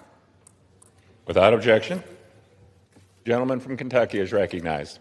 Mr. Chairman, may I inquire as to how much time I have? You have 17 minutes remaining. I yield myself 2 minutes. The gentleman is recognized for 2 minutes. Mr. Speaker, today's an extraordinary day in this chamber. If my colleagues will vote for this measure, we'll see justice triumph over politics. Truth will triumph over deception and obfuscation. Transparency will triumph over dark money. Partisanship will fall away to bipartisanship. Grassroots, the people, will reclaim the people's house with this vote. It's going to be a victory for survivors, not just survivors of the Epstein sex trafficking scandal, the 1,000 survivors that exist. Some of them are victims. They're no longer alive. Some have committed suicide. They share one thing in common. Their youth was robbed from them. Much of their lives were robbed from them, but they're claiming it back. We're going to help them claim that back. But it's not just a victory today, if this vote prevails for those survivors. It's a victory for every person, man or woman, boy or girl, who's been victimized sexually in this country. Anybody who's been a victim of sexual assault, or maybe they've been victimized by a family member. Maybe it's not a billionaire, but they're all waiting and watching to see what we do today. They're wondering, if I go to mom or dad, will anything happen? If I go to the sheriff, will anything happen? Well, we have a chance today to make something happen. Something that's not happened, something that should have happened decades ago, and that is to get justice for these victims and survivors and transparency for America. That's what this vote is about today. And I reserve the balance of my time. Gentleman from Kentucky reserves. The gentlelady from North Carolina is recognized. I reserve. Gentlelady reserves. Gentleman from Kentucky is recognized. I now yield 5 minutes to the gentlewoman from Georgia, Mrs. Green. The gentlelady from Georgia is recognized for 5 minutes. Thank you, Mr. Speaker. I proudly rise today in a bipartisan effort to release the Epstein files, finally, after 5 administrations have covered it up. Earlier today, I attended the press conference where the survivors, they're not victims, the survivors of Jeffrey Epstein's sexual abuse and sex trafficking told their stories. And they told stories about how it started back in 1991, 1996, and they continued on through the decades. And they told stories about how they told someone and tried to get help. They told the FBI, and they weren't listened to. And they told law enforcement, and no one did anything. And these women don't just number a few. These women number around 1,000 women. And they are victims of something that's unthinkable. And this should have never, ever happened. This was the biggest fight I think I've seen in Washington, D.C. This is my 5th year here.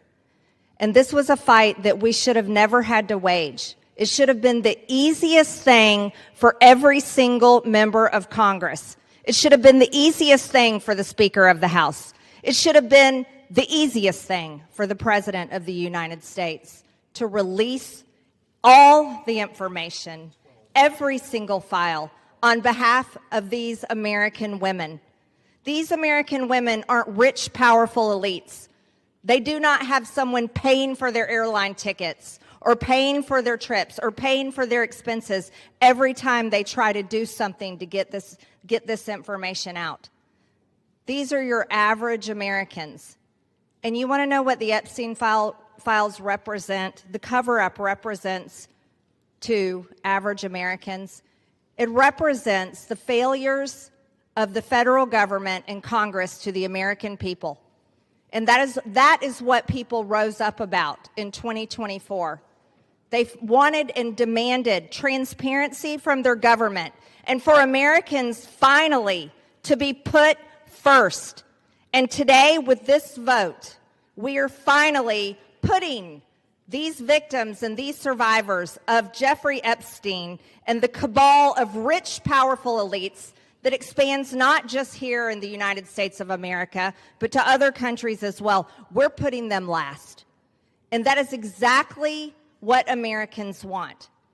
You see, for far too long, Americans have been put last. And they're sick of it. They're sick and tired of it. And this is why they don't trust Congress. This is why they don't trust the government. And here's the problem. All of these women who have suffered in shame for years and years and years, women who were terrified, women who were intimidated, women who were threatened, just like Virginia Giuffre. And now she's dead. And these women should have never faced that for this information to come out. And we, especially the 4 Republican members of the House of Representatives, we should have never faced intimidation and threats for us to get this vote to come to the floor. Never forget there were 4. Thomas Massie, myself, Nancy Mace, and Lauren Boebert. We had to sign a discharge petition, and we had to fight through intimidation, and we had to endure it for months to push that discharge petition finally to 218 to get this vote to come out. This is what the American people are sick of, and rightfully so. Now, where does this go from here? The question will remain, will the Department of Justice release all the information? Will a judge in New York release the information? Will the CIA release the information? And will foreign governments release their information? Or will this continue after this vote today be a cover-up? A cover-up of the rich, powerful elites that bond together in sex and human trafficking abuse and all types of global business that enriches them but never serves Americans. The American people will know, and the victims, actually the survivors of Jeffrey Epstein, will know because they know the list of names. And I remain dedicated to my promise to read those names here on the House floor if those women ever find them in a place that it needs to be done. I yield back to Mr. Gentlelady from Georgia yields back. Gentleman from Kentucky reserves. Gentlelady from North Carolina is recognized. I reserve, Mr. Gentlelady reserves. Gentleman from Kentucky is recognized. I yield myself a minute and 30 seconds. Gentleman's recognized for a minute. I want to thank the generosity of Jim McGovern, Representative McGovern, for granting us this time. I'm embarrassed for my own party today. I'm embarrassed we withheld signing in, swearing in a duly representative of the people for 49 days just to avoid this vote that's finally going to happen today. I'm embarrassed that my own party isn't going to yield me time to debate this, even though they say they support it, and I authored it. They don't even want to yield me time to debate this during the bill debate. But I'm thankful. Let me tell you who I'm thankful to. These three brave women, Marjorie Taylor Greene, Nancy Mason, Lauren Boebert, they have been threatened. They have been intimidated. Physically, politically, it's disgusting. And not by the far left. They have been intimidated by people in our own party. And for what? For seeking justice for these victims. So my hat's off. I congratulate them for standing strong. I've always wondered, where were the Republican men during this battle? We've taken 5 months. These three women and I have had to drag our party to this floor today to even vote on this. And Ro Khanna is the most to be thanked here in an extraordinary display of bipartisanship. He did not hesitate when I asked if we wanted to bring this bill to the floor together, if he would stand in the trenches with me. He said yes. With that, I reserve. Gentleman reserves. Gentlelady from North Carolina is recognized. Thank you, Mr. Speaker. I yield myself such time as I may consume. Gentlelady is recognized. Boy, we need to get facts straight here. President Trump's DOJ, in his first term, arrested and prosecuted Jeffrey Epstein. We, on our side, want justice to prevail in this case and in every case. Speaker Johnson has always been clear that if the discharge petition reached the necessary signatures, that the House would consider the legislation, and that's what we're providing for in our rule today. In fact, as soon as the petition hit 218 votes last Wednesday, House Republicans offered a unanimous consent request to pass the legislation then. However, the Democrat leader would not give consent to do that last week. Why? Because they're not really interested in this. They're interested in some other things. And, Mr. Speaker, I have to correct the record. Mr. Massey did not request time from me. I'm the person who controls the time on the Republican side, and he did not request time from me, or I would have given him time. I reserve. Gentlelady reserves. Gentleman from Kentucky is recognized. I'd like to now recognize Gentlelady from South Carolina for 5 minutes, Nancy Mace. Gentlelady from South Carolina is recognized for 5 minutes. Thank you, Mr. Speaker. And I want to thank my colleagues today for the time, Mr. McGovern and Mr. Khanna, for the 5 minutes on the floor to speak about an issue that is not political for me. Helping the survivors of Jeffrey Epstein and his horrific, gruesome, brutal sex trafficking ring is deeply personal. And while we often have many disagreements about a lot of issues, maybe most issues, today they are allowing us to speak on the floor. And I want to thank my colleagues, Congressman Massey, Marjorie Taylor Greene, and Lauren Boebert, the four of us making history today over the discharge petition and delivering justice for those who have desperately fought for it for, in some cases, almost 30 years. I wore white today because I wanted to reflect on the innocence of the young women who had their innocence stolen from a demon named Jeffrey Epstein, from demons, friends of his, rich and powerful people who stole their innocence as young as 14 years old. It was taken from them, and they've never gotten it back. I'm also wearing white today to recognize the courage that it takes for women to come forward, the sacrifices to them personally, professionally, financially, the embarrassment, the humiliation, the shame that we still deliver on the backs of women who have been brutalized, who've been raped, who've been assaulted.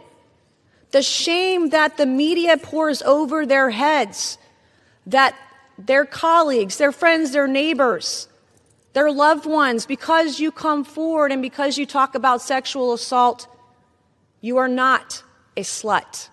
It's not because of what you wore. You're not a whore. But that's how women are treated, and you're not lying. And I want every woman to know, every Epstein survivor to know, every woman across the country who is a survivor, who is a victim of assault, that today, we see you. And this fight and this vote tonight, I see it is about the Epstein victims, but it's about much more than the Epstein victims. This is about the powerless, taking power away from the very powerful. This is about giving women who never had a voice, giving a voice to the voiceless.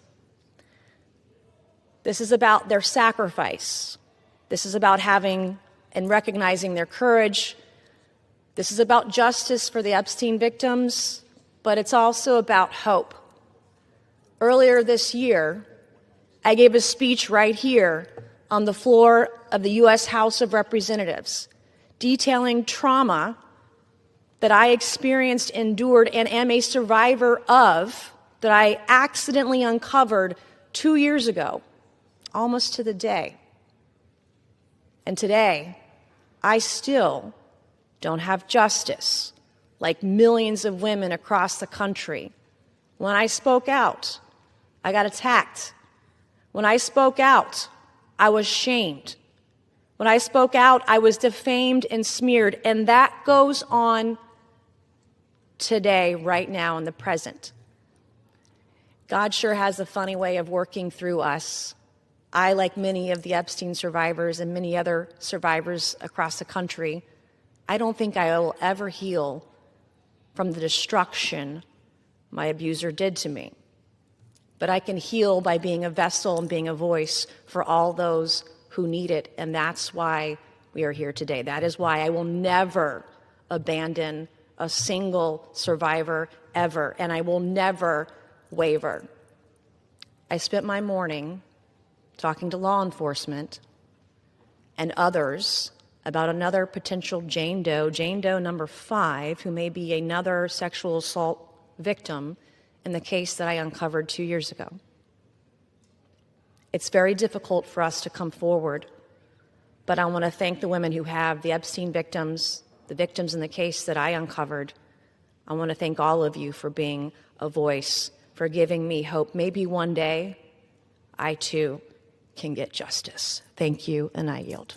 Gentlelady yields back. Gentleman from Kentucky reserves. Gentlelady from North Carolina is recognized. Thank you very much, Mr. Speaker. Our colleagues want Americans to believe that this discharge petition and underlying legislation are the be-all and end-all in this investigation. However, it's House Republicans who've worked tirelessly to achieve true justice for victims. To date, the significant information that has come out has come from the Oversight and Government Reform Committee as a result of its issuing 13 subpoenas. We've released 65,000 pages of documents from the Department of Justice, the Epstein estate, which was not mentioned in the underlying legislation, former U.S. attorney, and others. Let me state again, the unanimous consent request to pass the legislation immediately last week was blocked by the minority leader. Full stop. If Democrats truly cared about finding justice immediately for victims, this legislation would have been passed last week. Instead, they want political theater to capitalize on. House Republicans, on the other hand, remain focused on truth, accountability, and delivering real justice for Epstein's victims, not political points. I reserve. Reserves. Gentleman from Kentucky is recognized. Mr. Speaker, may I inquire as to how much time I have remaining? Gentleman has 5.5 minutes remaining. I yield myself 3.5 minutes. Gentleman is recognized. Mr. Speaker, all that is necessary for evil to prevail is for good men to do nothing. And we've had a lot of good men doing a lot of nothing on the other side of the aisle until we did something. 3 brave women and myself and the Democrat caucus. We did something. And then what did they do? They've opposed us every step of the way. They've lied about the legislation. Let me tell you some of the lies they've told.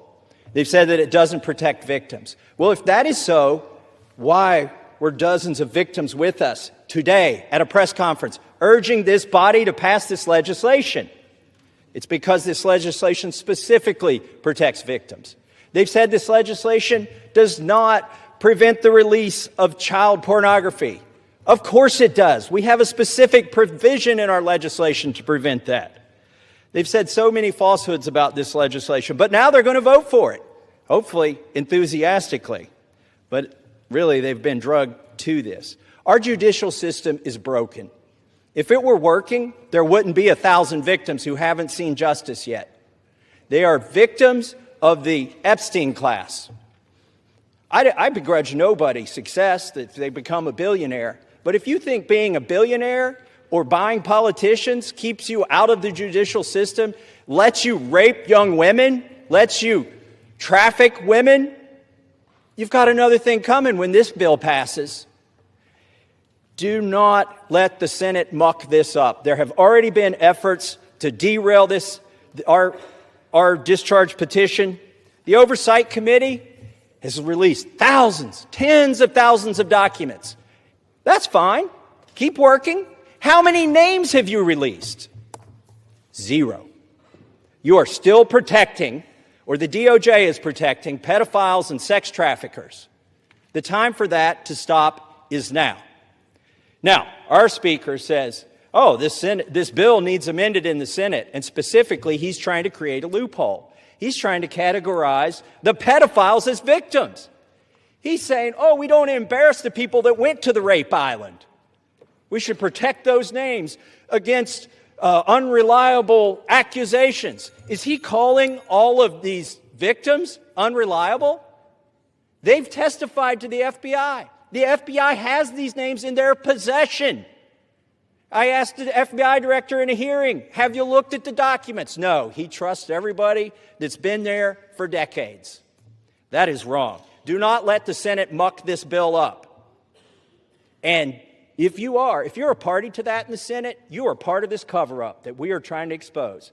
I am sorry if one of your billionaire donors is going to get embarrassed because he went to Rape Island. That is what they have coming. In fact, they need to be on the other side of bars, a lot of them. Some of them will be embarrassed, but some of them need to go to prison, and the survivors know that. So how will we know if this bill has been successful? We will know when there are men, rich men, in handcuffs being perp-walked to the jail. And until then, this is still a cover-up. I urge my Senate colleagues, do not muck up this bill. The president has already said he will sign it. That means he will sign the bill that we have here today. Do not change this bill. He is ready to sign it. Give it to him. Put it on his desk. Let's get justice for these victims. With that, I reserve. The gentleman from Kentucky reserves. The gentlelady from North Carolina is recognized. Reserve. The gentlelady reserves. Is the gentlelady prepared to close?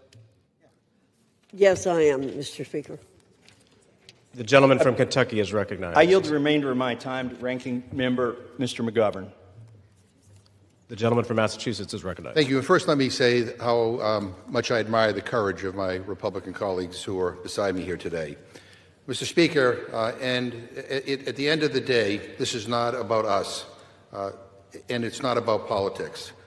This is about the survivors, young girls who were exploited by powerful men who use money and power to take advantage of girls, some as young as 11 years old. The President of the United States calls it all a hoax. Can you imagine that? What an evil and disgusting thing to say. These young girls, now women, the survivors, what happened to them was horrific. They were sexually abused, many of them for years, and the President of the United States calls it all a hoax. What kind of messed up, sick-in-the-head, immoral person says something like that? This bill is about making sure powerful men are held accountable. It's about demanding truth and transparency for the American people. Now, Republican leaders in this House lost control of the story. They lost the ability to hide behind procedure, and they lost the luxury of pretending that they were ever on the right side. The American people see it, survivors see it, and history will see it. And listening to the Speaker of the House's press conference today, I mean, it sounds like he basically wants to kill this whole thing. He's trying to obstruct and derail the process. Why the hell is he fighting so hard to do the opposite of what the survivors want? What an awful, awful thing to do.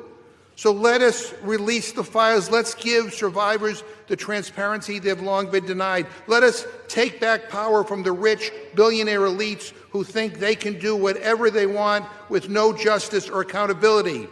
And let's remember exactly who had to be dragged here under duress and who stood up from day one demanding the truth. And with that, I yield back. Members are reminded to refrain from engaging in personalities towards the President. The gentleman yields back. The gentlelady from North Carolina is recognized. Thank you, Mr. Speaker. Mr. Speaker, those of us who did not sign the discharge petition are just as concerned about the victims, or if you, as some are calling them, survivors, as our colleagues who signed the discharge petition. We share contempt for anyone who abused anyone else. I've stood on this floor many times, Mr. Speaker, to speak out for victims and survivors of people who have been abused, and against anyone who breaks the law or takes advantage of an innocent person. We will not be characterized as insensitive to that. But what House Republicans who didn't sign the discharge petition remain focused on truth, accountability, and delivering real justice for Epstein victims. Again, I'll point out that it was under President Trump's Department of Justice that Jeffrey Epstein was arrested and tried. We have not tried to avoid this situation. We want things done the right way. We want maximum justice for these victims and survivors. Our rule today simply expedites consideration of the Massey-Khanna legislation. And as I said, we would have liked to have seen it passed last week when we gave an opportunity for it, but it was blocked by the Democrat minority leader. I ask for support for this rule, the underlying legislation. With that, I urge my colleagues to vote yes on the previous question, yes on the rule, and Mr. Speaker, I yield back the balance of my time and move the previous question on the resolution. The gentlelady yields back the balance of her time. The question is on ordering the previous question on the resolution. Those in favor say aye. Those opposed, no. In the opinion of the chair, the noes have it. Mr. Speaker, request the yeas and nays. The yeas and nays are requested. Those favoring a vote by the yeas and nays will rise. A sufficient number having risen, the yeas and nays are ordered. Pursuant to Clause 8 of Rule 20, further proceedings on this question will be postponed.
Pursuant to Clause 8 of Rule 20, the chair will postpone further proceedings today on motions to suspend the rules on which a recorded vote or the yeas and nays are ordered, or votes objected to under Clause 6 of Rule 20. The House will resume proceedings on postponed questions at a later time. For what purpose does the gentleman from Ohio seek recognition? Mr. Speaker, I move to suspend the rules and pass H.R. 4405. The clerk will report the title of the bill. H.R. 4405, a bill to require the Attorney General to release all documents and records in possession of the Department of Justice relating to Jeffrey Epstein and for other purposes. Pursuant to the rule, the gentleman from Ohio, Mr. Jordan, and the gentleman from Maryland, Mr. Raskin, each will control 20 minutes. The chair recognizes the gentleman from Ohio. Mr. Speaker, I ask unanimous consent that all members have 5 legislative days in which to revise and extend their remarks and to insert extraneous material on H.R. 4405. Without objection. Mr. Speaker, I yield myself such time as I may consume. The gentleman is recognized. We all support holding bad guys accountable, and we're all going to vote for this resolution. But I think a little perspective is important. Democrats have spent 6 months talking about Epstein, even though they had 4 years to do something about it. Now, why would they do that? Why would they do that? Maybe it's to go after President Trump. Never forget, they shut down the government for 43 days. They said, don't worry about our military, don't worry about air traffic controllers, don't worry about our economy, don't worry about American families. No, no, no. Close the government for a month and a half because it might hurt the president. For the past decade, there's been one constant for Democrats. One constant: go after Trump. They spied on his campaign. Then it was Mueller. Then it was impeachment 1. Then it was impeachment 2. Then it was all the lawfare. Alvin Bragg, Fonnie Willis, Letitia James. Then it was Arctic Frost investigation at the Justice Department, surveilling United States senators and congressmen and a whole host of other Americans. Then it was Jack Smith and his gag orders and his raiding President Trump's home. Then it was a 43-day shutdown, and now it's Epstein. And by the way, the same party that did all that, they were also the ones who were texting with Mr. Epstein during a hearing where Michael Cohen was their witness in another effort to go after the president. Americans see through it all, and frankly, it's actually kind of sad. This obsession, this syndrome, this mindset that says we got to go after President Trump no matter what that they have. And when I think about it, I think it's because President Trump and Republicans have accomplished so much that they told the voters they were going to accomplish in the 2024 election. We're actually doing what we said we were going to do. President Trump said he was going to cut taxes, and he did. President Trump said he would secure the border, and he did. President Trump said he'd get men out of women's sports, and he did. President Trump said he would make sure Iran doesn't have nuclear capability, and he did. And he said he would get the hostages out of Gaza back into Israel, and he did. All in 9 months. So I don't know what causes this mindset, this syndrome that the left has, but I know one thing. It is real. Which brings me to last week. Think about what the Democrats did last week. The Democrats released an email that the Oversight Committee had obtained from the estate, an email from Mr. Epstein to Ms. Maxwell. When the Democrats released it, they redacted the victim's name, something we all support, something everyone supports, except in this case, no court had ordered that name redacted, no agency had redacted it, and the estate didn't redact it. And the victim had already went public. So why black out her name? Why black out her name? Because she had said in her book and had testified under oath that she never saw any wrongdoing by President Trump. So think about what they did. In an email between two criminals, Mr. Epstein and Ms. Maxwell, in an email between two criminals, they hide the name of an individual who had went public and exonerated the president, and we know why. To distort and twist the message because they thought it might harm the president. Their position,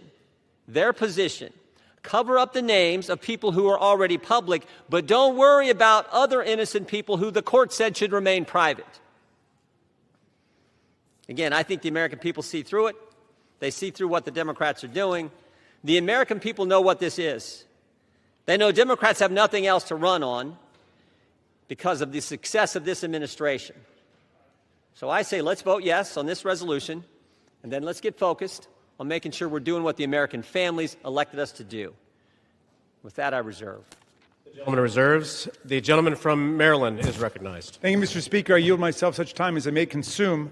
The gentleman is recognized. Today, 4 months and 3 days after Mr. Khanna and Mr. Massey introduced their discharge petition, perhaps the most famous discharge petition in American history, the People's House unites across party lines to draw a moral line. We draw a line against the rape and sexual violation of children. We draw a line against the global criminal trafficking of girls and young women to service the pleasure of rich and powerful men who believe they are beyond all law and all morality. We draw a line to put the voices of the victims and the survivors first.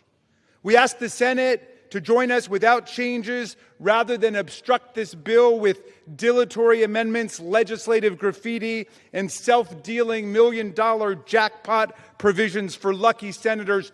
Just pass the bill. We're finally voting today because a bipartisan discharge petition led by Representatives Massey and Khanna and signed by 218 of us overthrew the determined obstruction of the Speaker. This forced vote means the House will no longer acquiesce in this astonishing real-time cover-up of a multi-billion-dollar global sex trafficking and child rape ring that has ravaged the lives of more than 1,000 girls and young women. We're here today because these victims, these survivors, these citizens, these inspiring women who have come to Washington are demanding nothing less than justice and the complete truth about who is responsible for their vicious abuse, including those responsible for enabling it, ignoring it, bankrolling it, and covering it up. We join them today in rejecting any more dangerous lies about the crimes they suffered. No, child sex abuse is not a hoax. It's a crime. Human trafficking is not a hoax. It's a crime.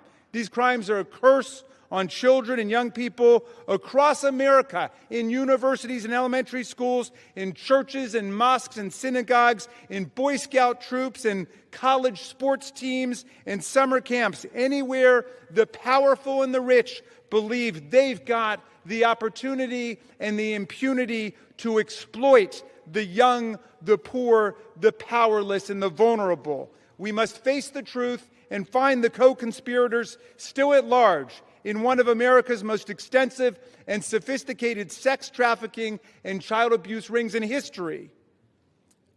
Release of the file will expose the role of everybody who facilitated and covered up these crimes, like J.P. Morgan Chase, Bank of America, Deutsche Bank, and Bank of New York Mellon, which executed billions of dollars in transactions related to these offenses, as well as any bank executives who participated in the sexual abuse of girls and young women. We must expose everyone who covered up these crimes, like Alex Acosta, the former U.S. attorney in Miami, Donald Trump's labor secretary, who gave Jeffrey Epstein an unbelievable sweetheart plea deal, immunized unnamed conspirators, and killed an investigation into Epstein's financial crimes that could have brought down the entire criminal network.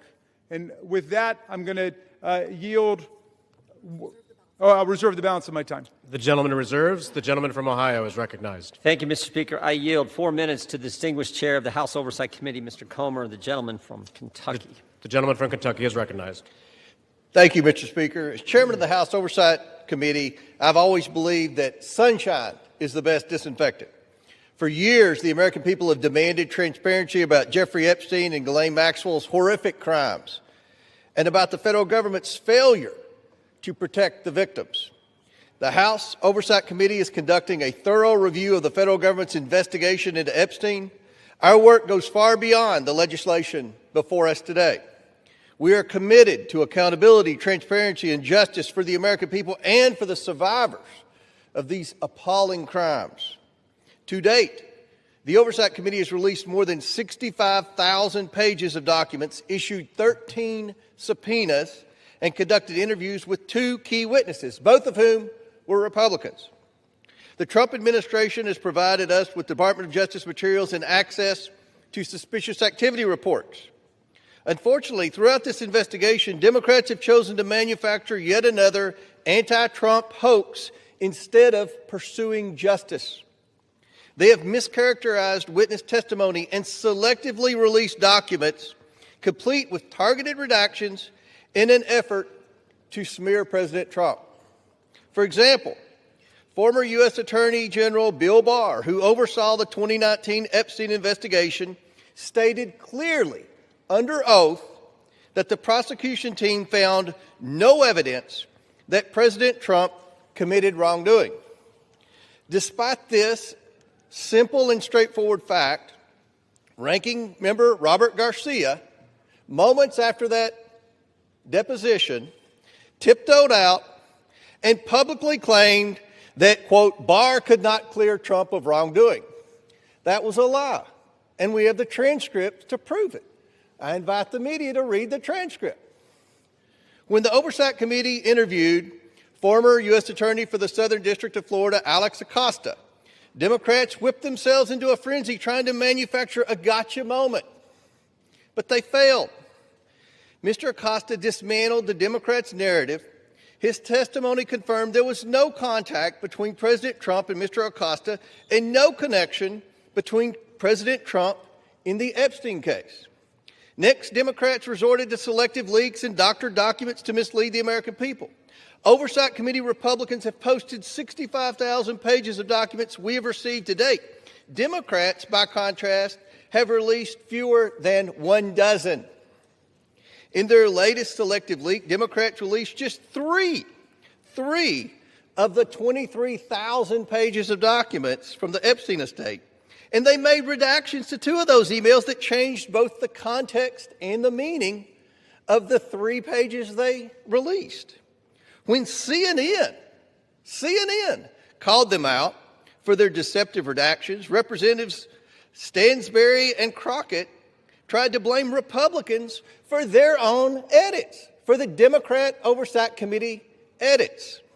After Democrats released only 3 emails, Republicans released over 23,000 pages. And what did Democrats say in response when we released every single document that we got?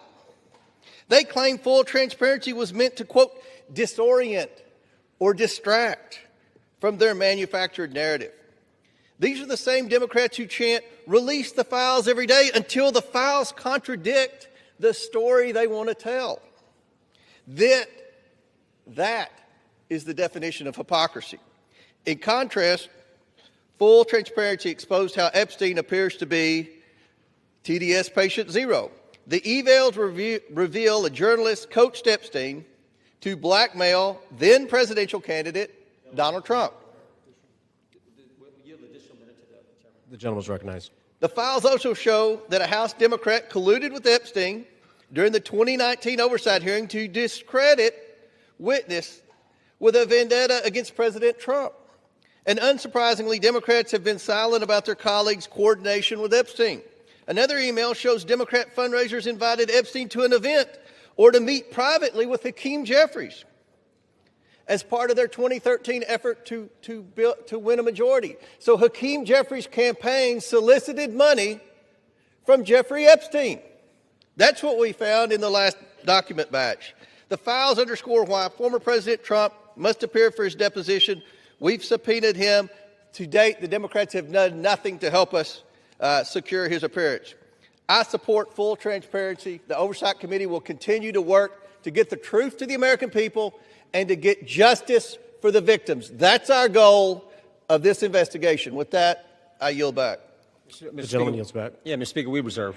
The gentleman reserves. The gentleman from Maryland is recognized. Thank you, Mr. Chairman. I should just point out that we've heard now from the 2 distinguished chairmen of the Judiciary and the Oversight Committee, and they've spoken almost exclusively to denounce Democrats. We have a bipartisan coalition here demanding the truth about the largest child sex abuse and trafficking ring, perhaps in American history, certainly in this century, and they want to just throw stones at the Democrats. What a remarkable failure of leadership we're seeing from the other side. And I imagine that the chairman of the Oversight Committee will follow up his spectacular failure in trying to impeach President Biden with his spectacular failure in trying to block the resolution we brought to the floor today. I'm happy to yield 1 minute. Excuse me, you're not recognized, whoever's speaking. And I'd like to yield 1 minute to the very distinguished minority leader on the House Oversight Committee. The gentleman is recognized.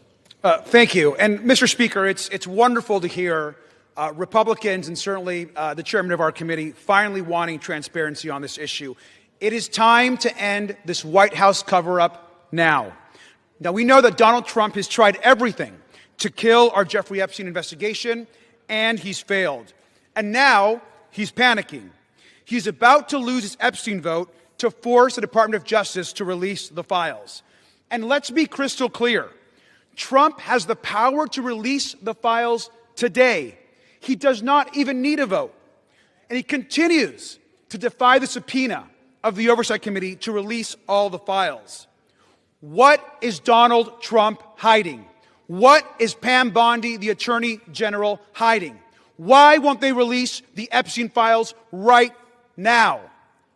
And he must explain to the public why he moved sex trafficker and monster Ghislaine Maxwell to a cushy, low-security prison after her interview with Trump's personal lawyer.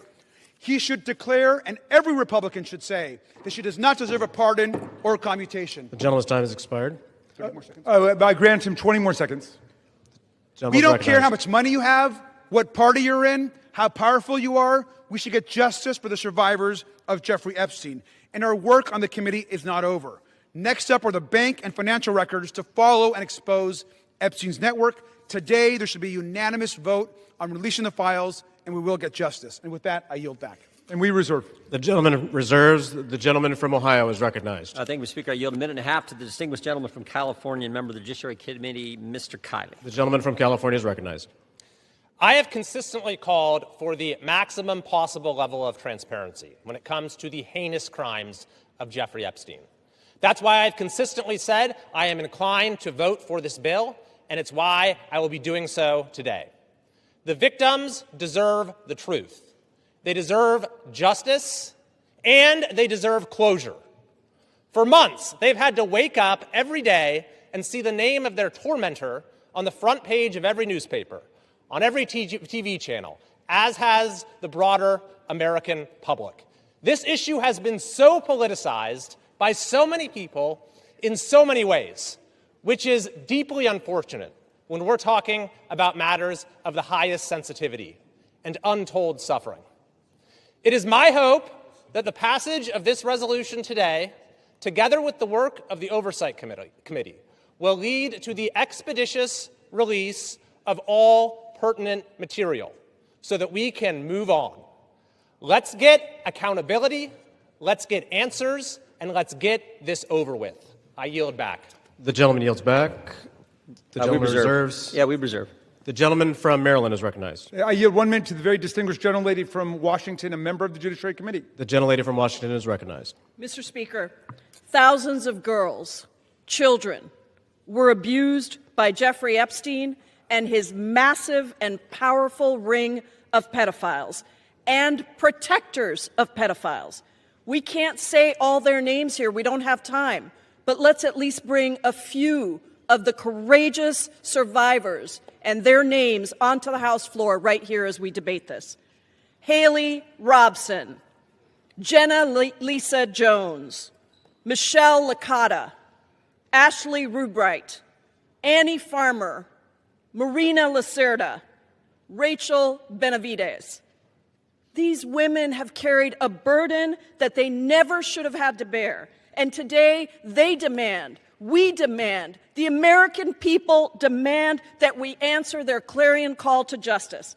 Today, despite all the giant cover-up attempts by this administration and this Speaker of the House, we will vote to release all the Epstein files. To be clear, there is no protection for pedophiles, no protection for the rich and powerful men of either party who participated, who turned a blind eye, who winked and grinned while witnessing the horrific abuses of young children. Release all the damn files now. We reserve. The gentleman reserves. The gentleman from Ohio is recognized. Thank you, Mr. Speaker. I yield a minute and a half to the distinguished gentleman from North Carolina and member of our committee. The gentleman is recognized. Thank you, Mr. Speaker. I have been very supportive of this effort, specifically to bring justice to the victims of this horrific series of crimes. However, I have worked behind the scenes to raise concerns with this petition as it is currently drafted. Specifically, I believe that there is grave risk at harming innocent people. And I repeat, harming innocent people. When innocent people are harmed, that is not furthering justice. With an investigation of this size and a file that is as large as the Epstein files and as poorly defined as that is in this petition, there will invariably be people who are released pursuant to this discharge petition who had nothing to do with criminal activity. Imagine, if you will, a bellman, a waiter, some type of doorman, a mere social attendee who had no impact whatsoever on the criminal activities of Jeffrey Epstein, no participation. Their lives are forever ruined. And I'm reading specifically from the petition's language that prohibited grounds for withholding information in this file are embarrassment, reputational harm, or political sensitivity. And I would just submit, if you were going to be embarrassed, if you were going to suffer social harm, and that is all of the encompassed activity that you were a part of, you will be named in this petition. And I resent that. Innocent people should not be harmed when we are pursuing justice. I understand the political nature of this petition. I resent the fact that there was not room for good faith amendments, and I urge the Senate to protect innocent people. I yield back. Yields back. The gentleman reserves. The gentleman from Maryland is recognized. Thank you. I'm yielding 1 minute to the distinguished gentlelady from California, Representative Kamlager-Dove. The gentlelady from California is recognized. Mr. Speaker, 1 in 3 women and girls around the world are physically and sexually assaulted each year. Of the 152 women in this body, that means 51 women. It includes your daughters, your sisters, your nieces, your mothers. And with the Epstein files, we have a chance to change that. But real talk, the administration doesn't need a discharge petition. It has not complied with the subpoena, and it has the power to release the files today. Instead, the man in the most powerful position in the world has used the full weight of the government to block and obfuscate and deflect the full release of the files. It is the same person who intimidated female members of Congress to withdraw names from the petition, who responded quiet piggy to a female reporter who asked about the files, and who nominated an alleged sexual predator to be our AG. It is the same person whose name appears more than any other in the Epstein emails. And in the pantheon of violence, a sexual predator is the worst of the worst. So why protect him? It's also curious that the judiciary is managing this debate and has not even had this come before the committee. I wonder why. Release the files now. We reserve. The gentleman reserves. The gentleman from Ohio is recognized. Thank you, Mr. Speaker. I yield 2 minutes to the gentleman from Texas, Mr. Roy, chairman of the Constitution Subcommittee. The gentleman from Texas is recognized. I thank the chairman. Today, a united Republican Party and a bipartisan supermajority is going to pass a bill to increase transparency regarding the egregious abuses by Jeffrey Epstein, a goal that anyone of conscience desires. That is, in totality, an important statement to check the rich and the powerful. Remember how we got here. After decades, it was President Trump's Department of Justice that indicted Jeffrey Epstein in July of 2019. It was President Trump's DOJ that arrested and indicted Ms. Maxwell. It was the Republican-led Oversight Committee, through 13 subpoenas, that has released 65,000 pages of files in just 10 months. Meanwhile, my colleagues on the other side of the aisle have largely ignored this issue. It was Democrats who redacted an email to mislead the American people about the truth of a witness that exonerated President Trump. It was a Democrat, Representative Placette, who literally texted with Jeffrey Epstein as we questioned Michael Cohen. It was Democrats who shut down the government, resulting in the delay of swearing in of members. As we vote to pass this legislation, and it will pass, it is impossible, however, to avoid problems with its politicization. One colleague has offensively gone so far as to say that to oppose this bill means you support pedophiles. Yet I know good public servants, former law enforcement, former prosecutors who never knew Epstein, never knew any visitors to his criminal enterprise, who have genuine concerns about supporting this bill out of fear of creating new victims or harming existing victims, or both. That is what we've reduced Congress to, inserting itself into the prosecutorial process for political motivations, driven heavily by hatred of President Trump. We should be concerned about victim privacy, concerned about risking disclosure of non-credible allegations, of child sexual abuse materials, future investigations. But here's the deal.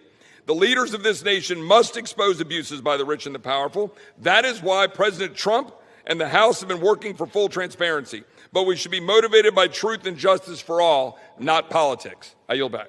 The gentleman yields back. The gentleman reserves. The gentleman from Maryland is recognized. Thank you. I yield 1 minute to the distinguished gentlelady from Massachusetts, Representative Clark, the minority whip. The gentlelady is recognized. Thank you, Mr. Speaker. This should be an easy vote. This is about justice for the victims and survivors of Jeffrey Epstein. This is about every victim of trafficking and sexual abuse, monstrous crimes that thrive in secrecy and fear. Yet instead of shining a light on that darkness, just moments ago, Donald Trump defended the continued obstruction of releasing these files. Even as House Republicans prepare to vote yes today, Speaker Johnson is calling this a show vote. He's calling it dangerous. He is signaling the U.S. Senate to block it. Republicans continue to use their power to shield rich pedophiles from justice. If you can't stand up for these survivors, how can anyone trust you to stand up for them? I yield back. The gentlelady yields back. We yield. The gentleman reserves. Does the gentleman reserve? Yeah, we reserve. The gentleman from Ohio is recognized. We reserve. The gentleman reserves. The gentleman from Maryland is recognized. Yes, just very quickly, what happened under the Biden administration? Well, under the Biden administration, Ghislaine Maxwell was prosecuted for conspiring to sexually abuse and traffic girls in 2020. Right when it's in 2021, she was convicted. In December of 2021, after a month-long trial in Judge Nathan's courtroom, in 2022, Maxwell was sentenced to 20 years in prison under the Biden administration for sex trafficking and sexual abuse of minors. But when President Trump took office in January of 2025, they killed the investigation. They assembled all the materials, they got all the prosecutors together, and they terminated the investigation. I yield 1 minute to the distinguished gentleman from Illinois, Mr. Raja Krishnamurthy. The gentleman from Illinois is recognized. Thank you, Mr. Speaker. I rise in strong support to release the Epstein files. First, this issue is beyond party. It's a question of justice. Survivors have waited too long. Stop the delay. This is not a hoax. Release the files. Second, we must face a hard truth. Silence that shields the powerful is a betrayal of those they hurt. Congress must reject any attempt, including a presidential pardon or any form of clemency for Ghislaine Maxwell. This cannot be done. This would be a cover-up. We cannot allow clemency of any kind for Maxwell, not now, not ever. Survivors deserve justice. I urge a strong yes vote. Thank you. Yields back. I want to thank the gentleman for his eloquent remarks. Pardons are for people who are contrite. Pardons are for people who are repentant. Pardons are not for people who lie. Every member of this body should immediately, verbally, vocally denounce the idea of clemency, commutation, or pardon for Ghislaine Maxwell, and we reserve. The gentleman reserves. The gentleman from Ohio is recognized. Yeah, we reserve, Mr. Speaker. The gentleman reserves. I yield 30 seconds to Ms. Leisure Fernandez. The gentlelady is recognized. There were thousands of girls and young women abused, trafficked, and used by Epstein, the elite and the powerful who believed they could get away with it. Epstein told the young victims that he controlled the banks and the government. Those women refused to be silenced, and today they have pierced the dark with their light. Anytime any girl is trafficked, molested, or abused, the world must stand up. Today, the House proves Jeffrey Epstein wrong. The Senate must do the same tomorrow. The gentleman reserves. The gentleman from Ohio is recognized. Thank you, Mr. Speaker. I yield 2 minutes to the gentleman from California. 1.5 minutes to the gentleman from California. The gentleman from California is recognized. I thank you, Chairman. Mr. Speaker, a minute and a half or an hour, the words would still have to be the same. We've all said that this will pass the House, perhaps unanimously today. I think all of us who have looked at the details of this particular bill know that it is flawed and that before it goes to the President's desk, it has to be amended as it can be amended in the Senate. And we call on the Senate to amend it so that we protect the innocent, so that we have the provisions that were intended perhaps to be in this bill but are not properly written. With that, President Trump has said, get it to his desk, he will sign it. President Trump has said he will do it. But I'm going to say to all of us, it is also important that we remember that Epstein is dead, but people live on, people who were innocent, people who, in fact, should not be named.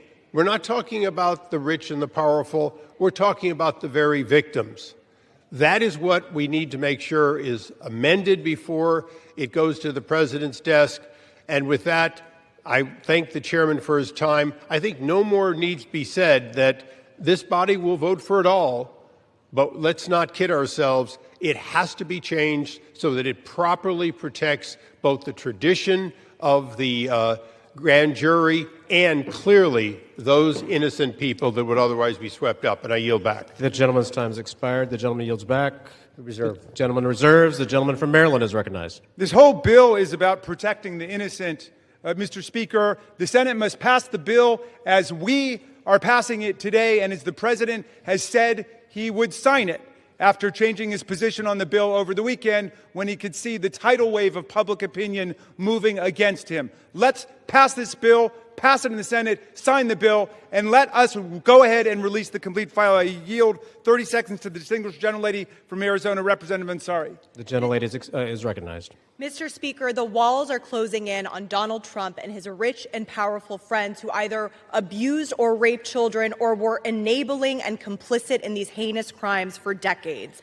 This vote today matters, but here is the truth. Donald Trump could direct the Department of Justice to release the files today. He is choosing not to. They are already under subpoena, led by oversight Democrats, and have refused. This is an ongoing cover-up by the Trump White House, and Mike Johnson and the House has been complicit. What is Trump hiding? Why not release the files today?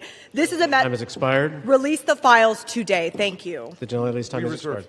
The gentleman reserves. The gentleman from Ohio is recognized. Thank you, Mr. Speaker. I yield 2 minutes to the distinguished gentleman from New Jersey, Mr. Van Drew. The gentleman from New Jersey is recognized. Today I want to talk about hypocrisy. Let me be clear. I was from Jumpstart, a co-sponsor of this very bill. From the beginning, we should never protect pedophiles. But for months, my Democratic colleagues have done what they think is politically convenient through all the yelling, through all the tears, through all the sadness. They say releasing the Epstein list is of grave concern to them. If that was true, where were they during the 4 years of the Biden presidency? Why didn't they demand the release of these files from Jumpstart in year one? Mr. Speaker, why didn't they ask for them in year two? Or if that wasn't good enough, maybe in year three.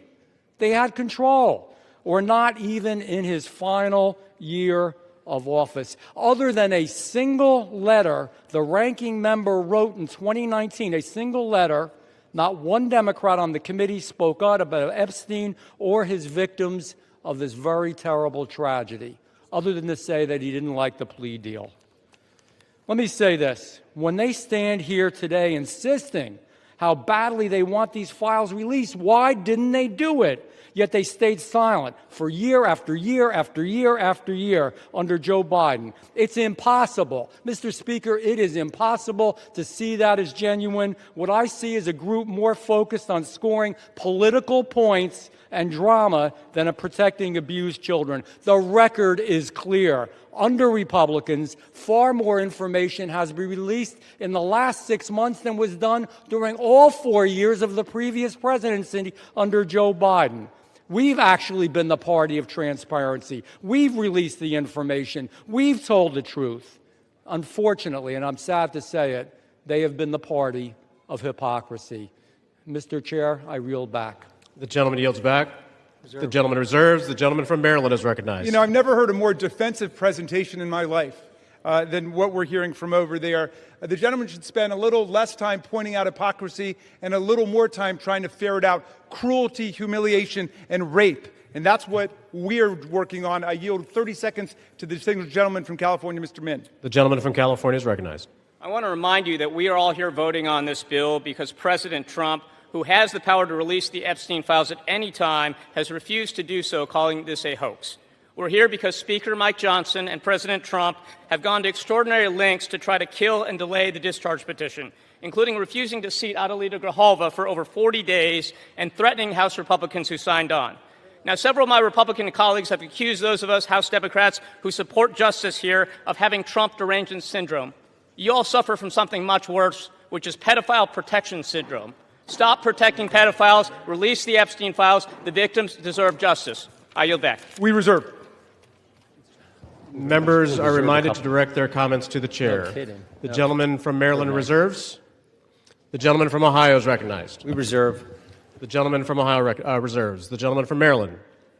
I'm yielding 30 seconds to my friend, Representative Walkinshaw from Virginia. The gentleman is recognized. For years, Mr. Speaker, we have watched dangerous conspiracies like Pizzagate and QAnon shape our political landscape. They help fuel the rise of President Trump and were built on baseless claims about secret pedophile rings, while the real documented case of child sex trafficking involving Jeffrey Epstein remained shrouded in secrecy. because President Trump refuses to release the files. What is President Trump hiding? Why won't he release the files? The House finally has the opportunity to act, release the files, and let the American people see the truth. I yield back. The gentleman yields back. We reserve. The gentleman reserves. The gentleman from Ohio is recognized. We reserve. The gentleman reserves. The gentleman from Maryland is recognized. Granting 30 seconds to the very distinguished gentlelady who is finally with us, Representative Adelita Grijalva from Arizona 7th. The gentlelady is recognized. Thank you. Mr. Speaker, I rise today to acknowledge the survivors, family members, and advocates who are here today and have never given up.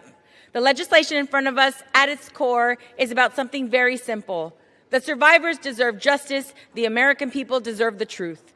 To every survivor watching, your courage is inspiring. You are the reason why this vote is happening today. Protecting women and children from pedophiles should not be a Democratic issue, should not be a Republican issue. It should be a human rights issue and a matter of justice. I urge my colleagues to vote yes on the Epstein Files Transparency Act. I yield back. Thank you. With that, we reserve. The gentleman reserves. The gentleman from Ohio is recognized. Yeah, we reserve. The gentleman reserves. The gentleman from Maryland. I'm granting 30 seconds to Representative Lois Frankel from Florida. The gentlelady from Florida is recognized. Mr. Speaker, for far too long, the survivors of Jeffrey Epstein's abuse were failed by a justice system that minimized their suffering and prosecutors who treated young girls as if they were criminals. That was wrong, and I am here with my colleagues to promise this. We will get to the bottom of why the Epstein survivors were treated so badly, who made those decisions, and who were they protecting. No more secrecy, no more excuses. We all deserve the truth, and I thank the survivors for their courage and perseverance. Your voices are being heard. The gentlelady yields back. The gentleman we reserves the balance of his time. The gentleman from Ohio. Thank you, Mr. Speaker. I yield 1 minute to the distinguished gentleman from the great state of Louisiana, the Speaker of the United States House of Representatives, Mr. The gentleman from Louisiana is recognized. Thank you, Mr. Speaker. Thank you, Chairman Jordan, for doing such an extraordinary job on all of this. For 43 long days, the Democrats held this House and the entire country hostage. Finally, with the lights back on, this body's returning to our regular legislative session. We have a lot of work to do. My colleagues on this side of the chamber are ready and eager to get back to our urgent legislative work that we promised the American people we would do. We've got to continue lowering the cost of health care. We've got to bring down prices for American families, and we've got to finish the regular appropriations process, just to name a few of those priorities. And I wish I could say that our first order of business would be to get to those urgent priorities, but of course we're here spending time on the floor about something else. This is something we could have resolved last week when we brought a unanimous consent to pass this discharge with the full support of the body. But our friends over here who are arguing today stalled that. They objected to it, and they wanted to have this exercise instead. And that's why we say that this is a show vote. That's what this is. They're making a show of it. And it really is a shame. We have some heroic women in the chamber today. I met with many of them a while back.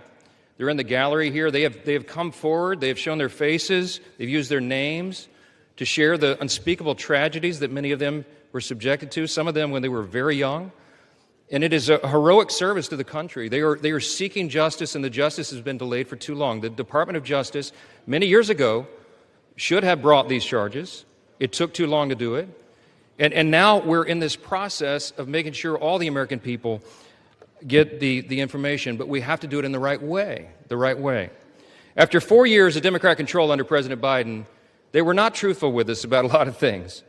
The Democrats insisted the border was secure. We knew it wasn't. They insisted that inflation was transitory. We knew it wouldn't be. They misled the American people about the obvious mental and physical decline of the previous commander-in-chief. And now those same Democrats are demanding transparency. Suddenly, transparency is their new word. Out of nowhere, they've taken a curious concern in the Epstein investigation, all in the name of that, in the name of transparency. But the question has been asked here many times during the debate on the floor, and everybody questioning why it is that Democrats have done this right now have to look at the obvious facts. The Democrats had all the Epstein files in their possession for 4 long years under the Biden presidency. The Biden Department of Justice had these files, and no one on this side who is breathless today about the urgency of this release ever said a word about it. And it was the Democrats who could have urged President Biden's Department of Justice to go beyond prosecuting just Epstein and Ghislaine Maxwell, but they didn't do it. And so it's a fair question to ask today, why now? Why the sudden urgent interest in Jeffrey Epstein? Look, we know why. It's because the Democrats were never interested in transparency or executing justice or protecting the victims of this unspeakable tragedy before. The simple truth is obvious for everybody to see. This is a political exercise for Democrats, and it pains me to say it. I wish that was not the truth, but it is, and it's undeniable. This is as deceitful and dishonest as their pointless stunt was to shut the government down. Democrats are using the Epstein tragedy, the unspeakable evils that this guy committed with his trafficking ring and all of the abuses that they made these young women go through. They're using that as a political weapon to try to distract from their failures as a party and to try their best to try to tie President Trump somehow into this wretched scandal. The president had nothing to do with it. He's been very clear, and he has nothing to hide, and that's why he's endorsed the vote today. I suspect this vote will be probably unanimous. But here's the important point that everybody needs to understand. We have been advocates of maximum transparency, but we have also insisted that the victims be carefully protected. The Oversight Committee has been doing extraordinary work, and we've got some of the most vigorous advocates on the Republican and Democrat side on the Oversight Committee. They've been working in earnest to deliver transparency for the American people and to do it in a responsible manner. What do we mean by that? The bipartisan effort over there is already producing all the results that the discharge petition seeks and much, much more. Chairman Comer and all of these advocates over there have been releasing thousands of documents, for example, from the Epstein estate. And by the way, in my view, that's been the greatest treasure trove of information because it's yielded for us Epstein's own personal flight logs, his financial records, his daily calendars, and so much more. But importantly, none of that was addressed or is addressed in the legislation that's being voted on today. The estate files wouldn't even have been encompassed in that. And so it goes to show that the Oversight Committee is doing it from the right way. From the very beginning, we've been insistent that this matter be handled carefully and with the utmost caution and care for the people who have been harmed. They should not be made to suffer any longer. We're talking about real people's lives at stake here, and young victims who don't want to be dragged into this political game that could get hurt further. But the Democrats are rushing the release of thousands of unsubstantiated documents that may be included in this, that are going to be in the public domain with the passage of this bill. And there are serious deficiencies in the legislation that I have noted at length, and Republicans have to work to address those deficiencies in the Senate if and when this legislation is advanced. I stood before the American public today at our press conference, and I explained in detail the dangers of the discharge petition. We have posted at my website, speaker.gov, a summary. The legal counsel, a small army of lawyers, put this together. I used to be a federal court litigator. Many of my colleagues who have spoken today were. We understand the dangers of how this was haphazardly drawn up.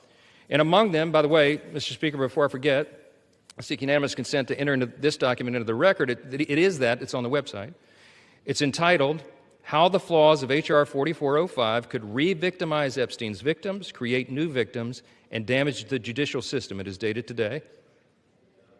Thank you. And it summarizes just 5 or 6 of the major concerns. Among them, it fails to fully protect victim privacy. It could create new categories of victims. It potentially jeopardizes grand jury secrecy. It fails to prohibit release of child sexual abuse materials that are not appropriately defined in the legislation.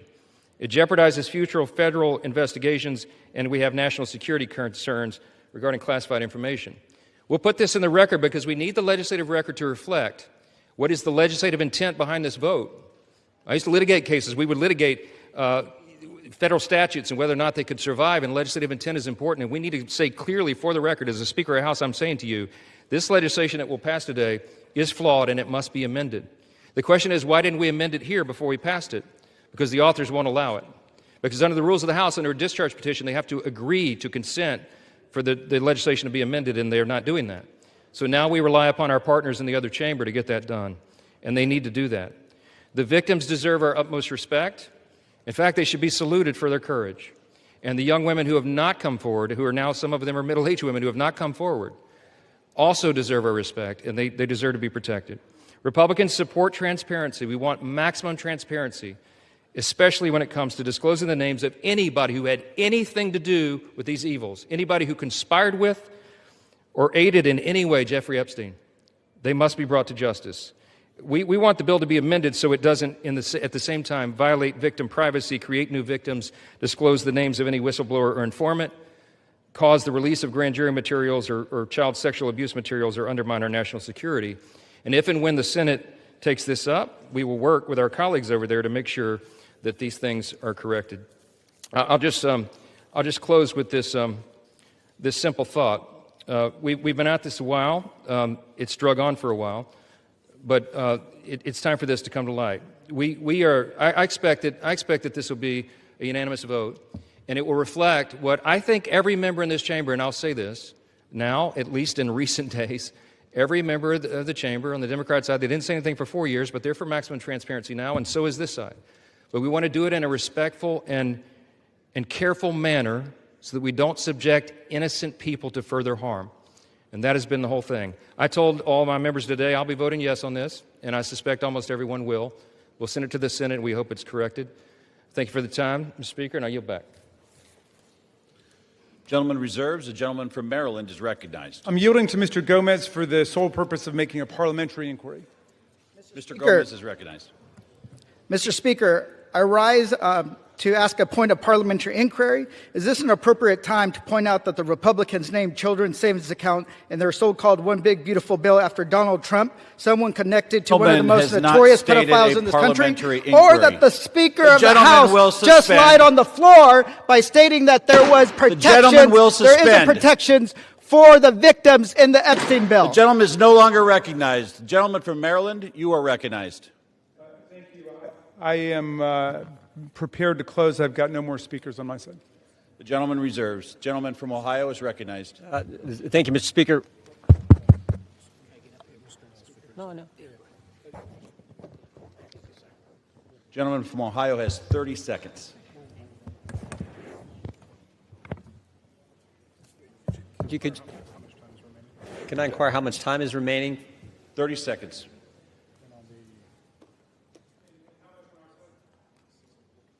6 minutes, 15 seconds. Take 30 his. We reserve.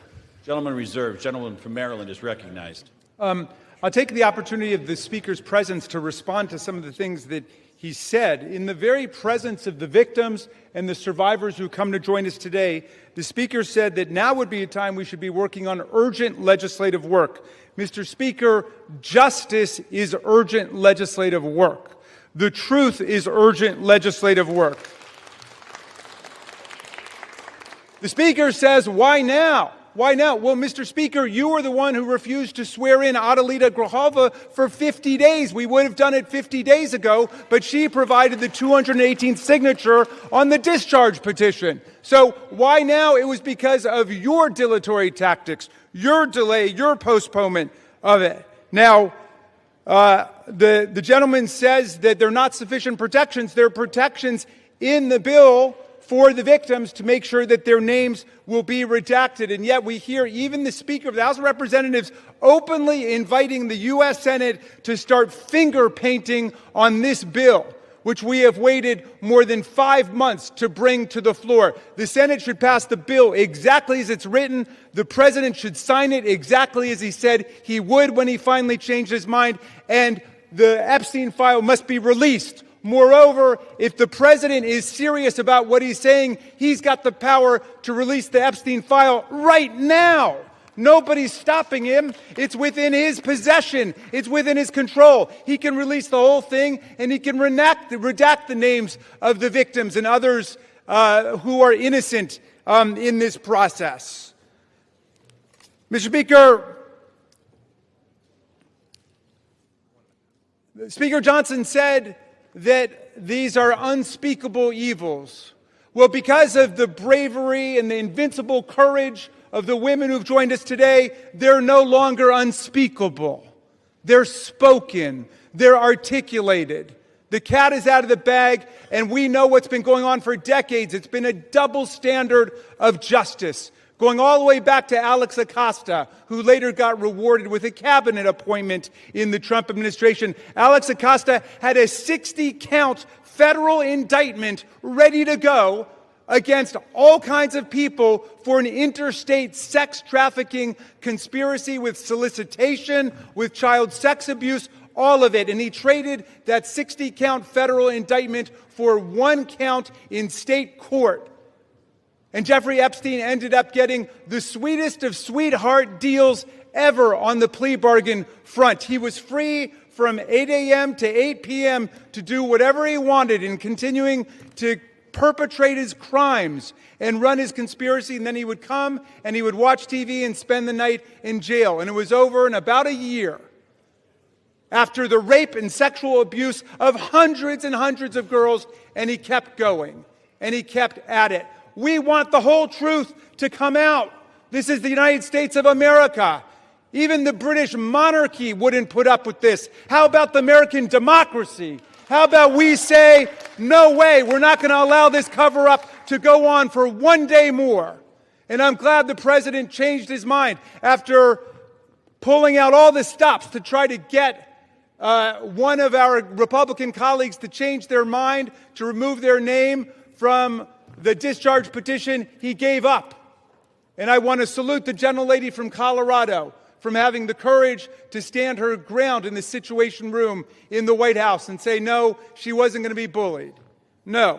So I'm glad the president changed his mind. But let's be clear, Mr. President, you've got the power today to release the entire file. That's what you called for. That's what Pam Bondi called for. That's what Kash Patel called for. So we don't need anybody calling for the Senate to slow things down for more weeks and more months. The American people have had it.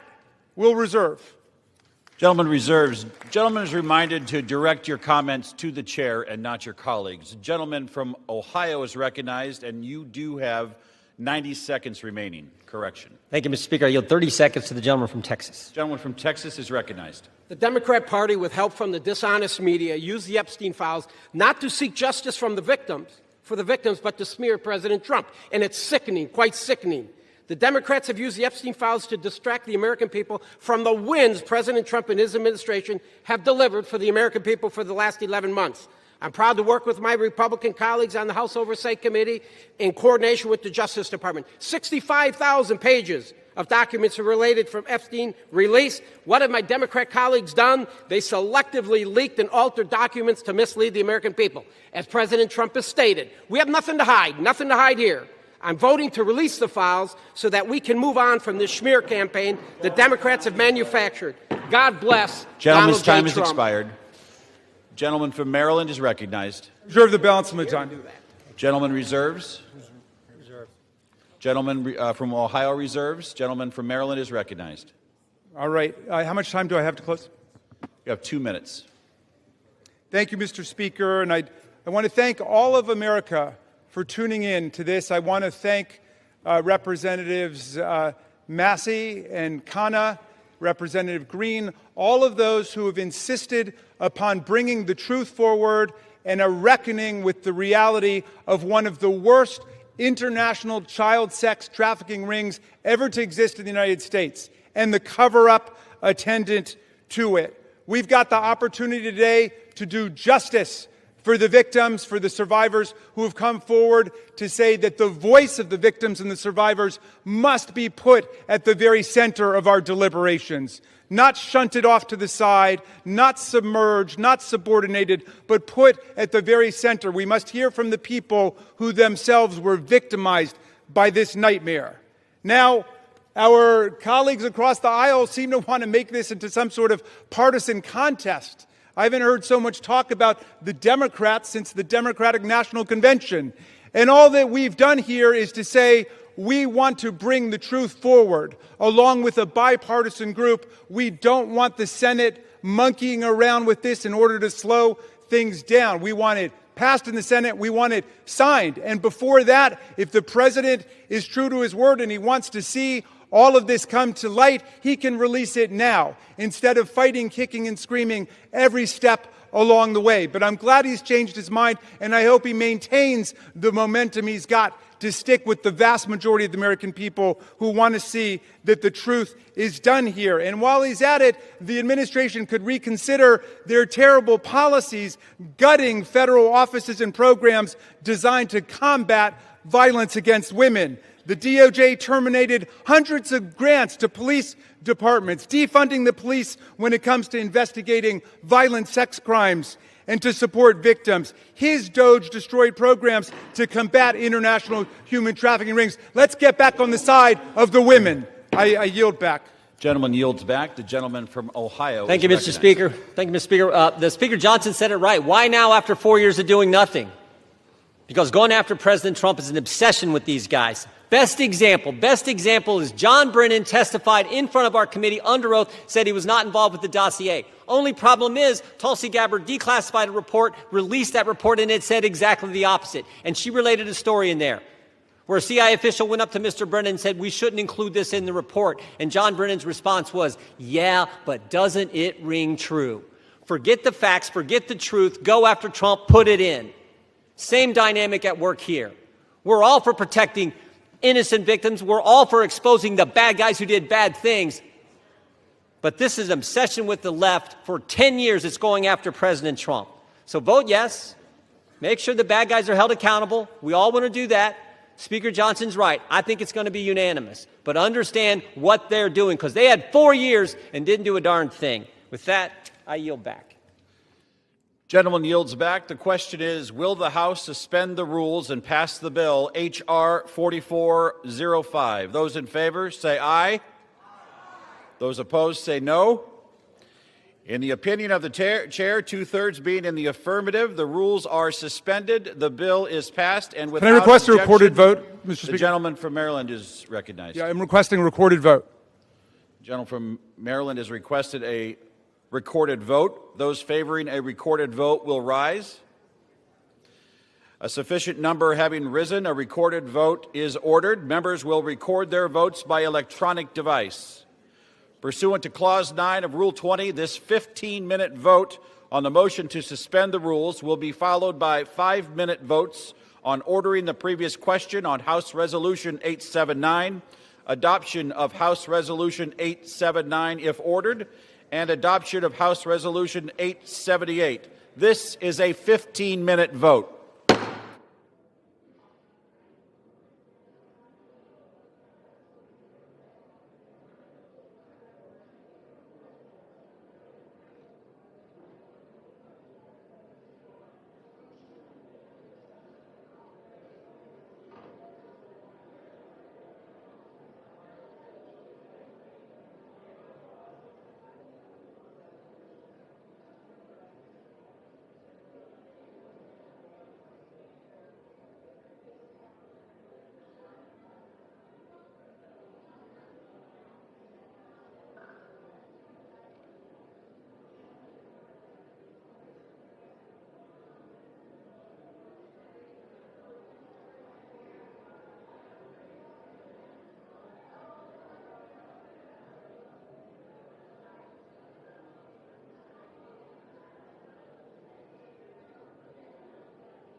On this vote, the yeas are 427, the nays are 1.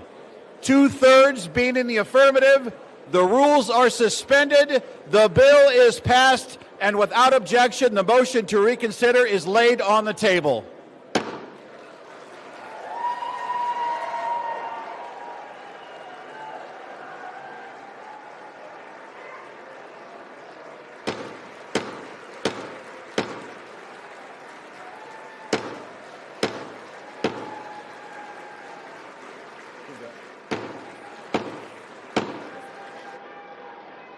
Pursuant to Clause 8, Rule 20, the unfinished business is the vote on ordering the previous question on House Resolution 879, on which the yeas and nays are ordered. The clerk will report the title of the resolution. House Calendar Number 47, House Resolution 879. Resolution providing for consideration of the joint resolution, Senate Joint Resolution 80, providing for congressional disapproval under Chapter 8 of Title 5 United States Code of the rules submitted by the Bureau of Land Management relating to National Petroleum Reserve in Alaska Integrated Activity Plan Record of Decision, providing for consideration of the joint resolution, House Joint Resolution 130, providing for congressional disapproval under Chapter 8 of Title 5 United States Code of the rules submitted by the Bureau of Land Management relating to Buffalo Field Office Record of Decision and approved Resource Management Plan Amendment, providing for consideration of the joint resolution, House Joint Resolution 131, providing for congressional disapproval under Chapter 8 of Title 5 United States Code of the rules submitted by the Bureau of Land Management relating to Coastal Plain Oil and Gas Leasing Program Record of Decision, providing for consideration of the concurrent resolution, House Concurrent Resolution 58, denouncing the horrors of socialism, providing for consideration of the bill, H.R. 1949, to repeal restrictions on the export of import of natural gas, providing for consideration of the bill, H.R. 3109, to require the Secretary of Energy to direct the National Petroleum Council to issue a report with respect to the petrochemical refineries in the United States and for other purposes, providing for consideration of the bill, H.R. 5107, to repeal the Comprehensive Policing and Justice Reform Amendment Act of 2022, enacted by the District of Columbia Council, providing for consideration of the bill, H.R. 5214, to require mandatory pretrial and post-conviction detention for crimes of violence and dangerous crimes and require mandatory cash bail for certain offenses that pose a threat to the public safety or order in the District of Columbia and for other purposes and for other purposes. The question is on ordering the previous question. Members will record their vote by electronic device. This is a 5-minute vote.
On this vote, the yeas are 217, the nays are 211. The previous question is ordered. The question is on the adoption of the resolution. Those in favor say aye. Those opposed say no. No. In the opinion of the chair, the ayes have it. Speaker. For what purpose does the gentleman from Massachusetts rise? I ask for a recorded vote. A recorded vote is requested. Those favoring a recorded vote will rise. A sufficient number having risen, a recorded vote is ordered. Pursuant to Clause 8 of Rule 20, further proceedings on this question will be postponed.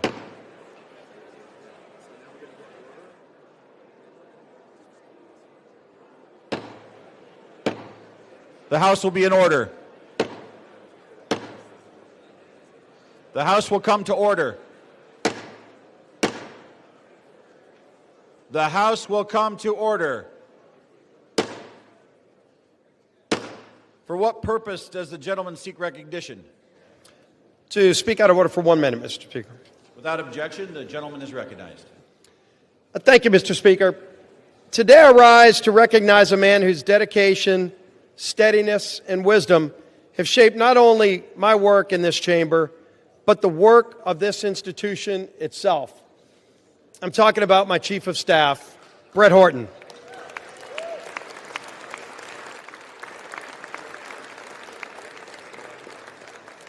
There are few people who know Capitol Hill more intimately than Brett. For 15 years... Gentlemen will suspend. The House will be in order. Gentleman's For recognized. 15 years, he's been by my side. He began as my counsel in 2010 and worked his way through some of the most demanding, consequential roles in the House. Policy Director at the Republican Study Committee, Floor Director in the Majority Whip's office, and for the last decade, my Chief of Staff in both the Whip's office and the Leader's office. To me and to countless members of Congress and staff, Brett Horton has been far more than a colleague. He's been a trusted advisor, steady in his approach, wise in his counsel, and deliberate in his words and actions. When the stakes were the highest, Brett's voice was the one you wanted in the room. His fingerprints are on every major Republican policy victory we've achieved in the past decade. But perhaps more importantly, he's been by my side through tough personal and professional challenges that extend far beyond legislating. In the aftermath of the congressional baseball shooting, an event that shook my family, my staff, and this entire conference in Congress, Brett's leadership and friendship were unwavering.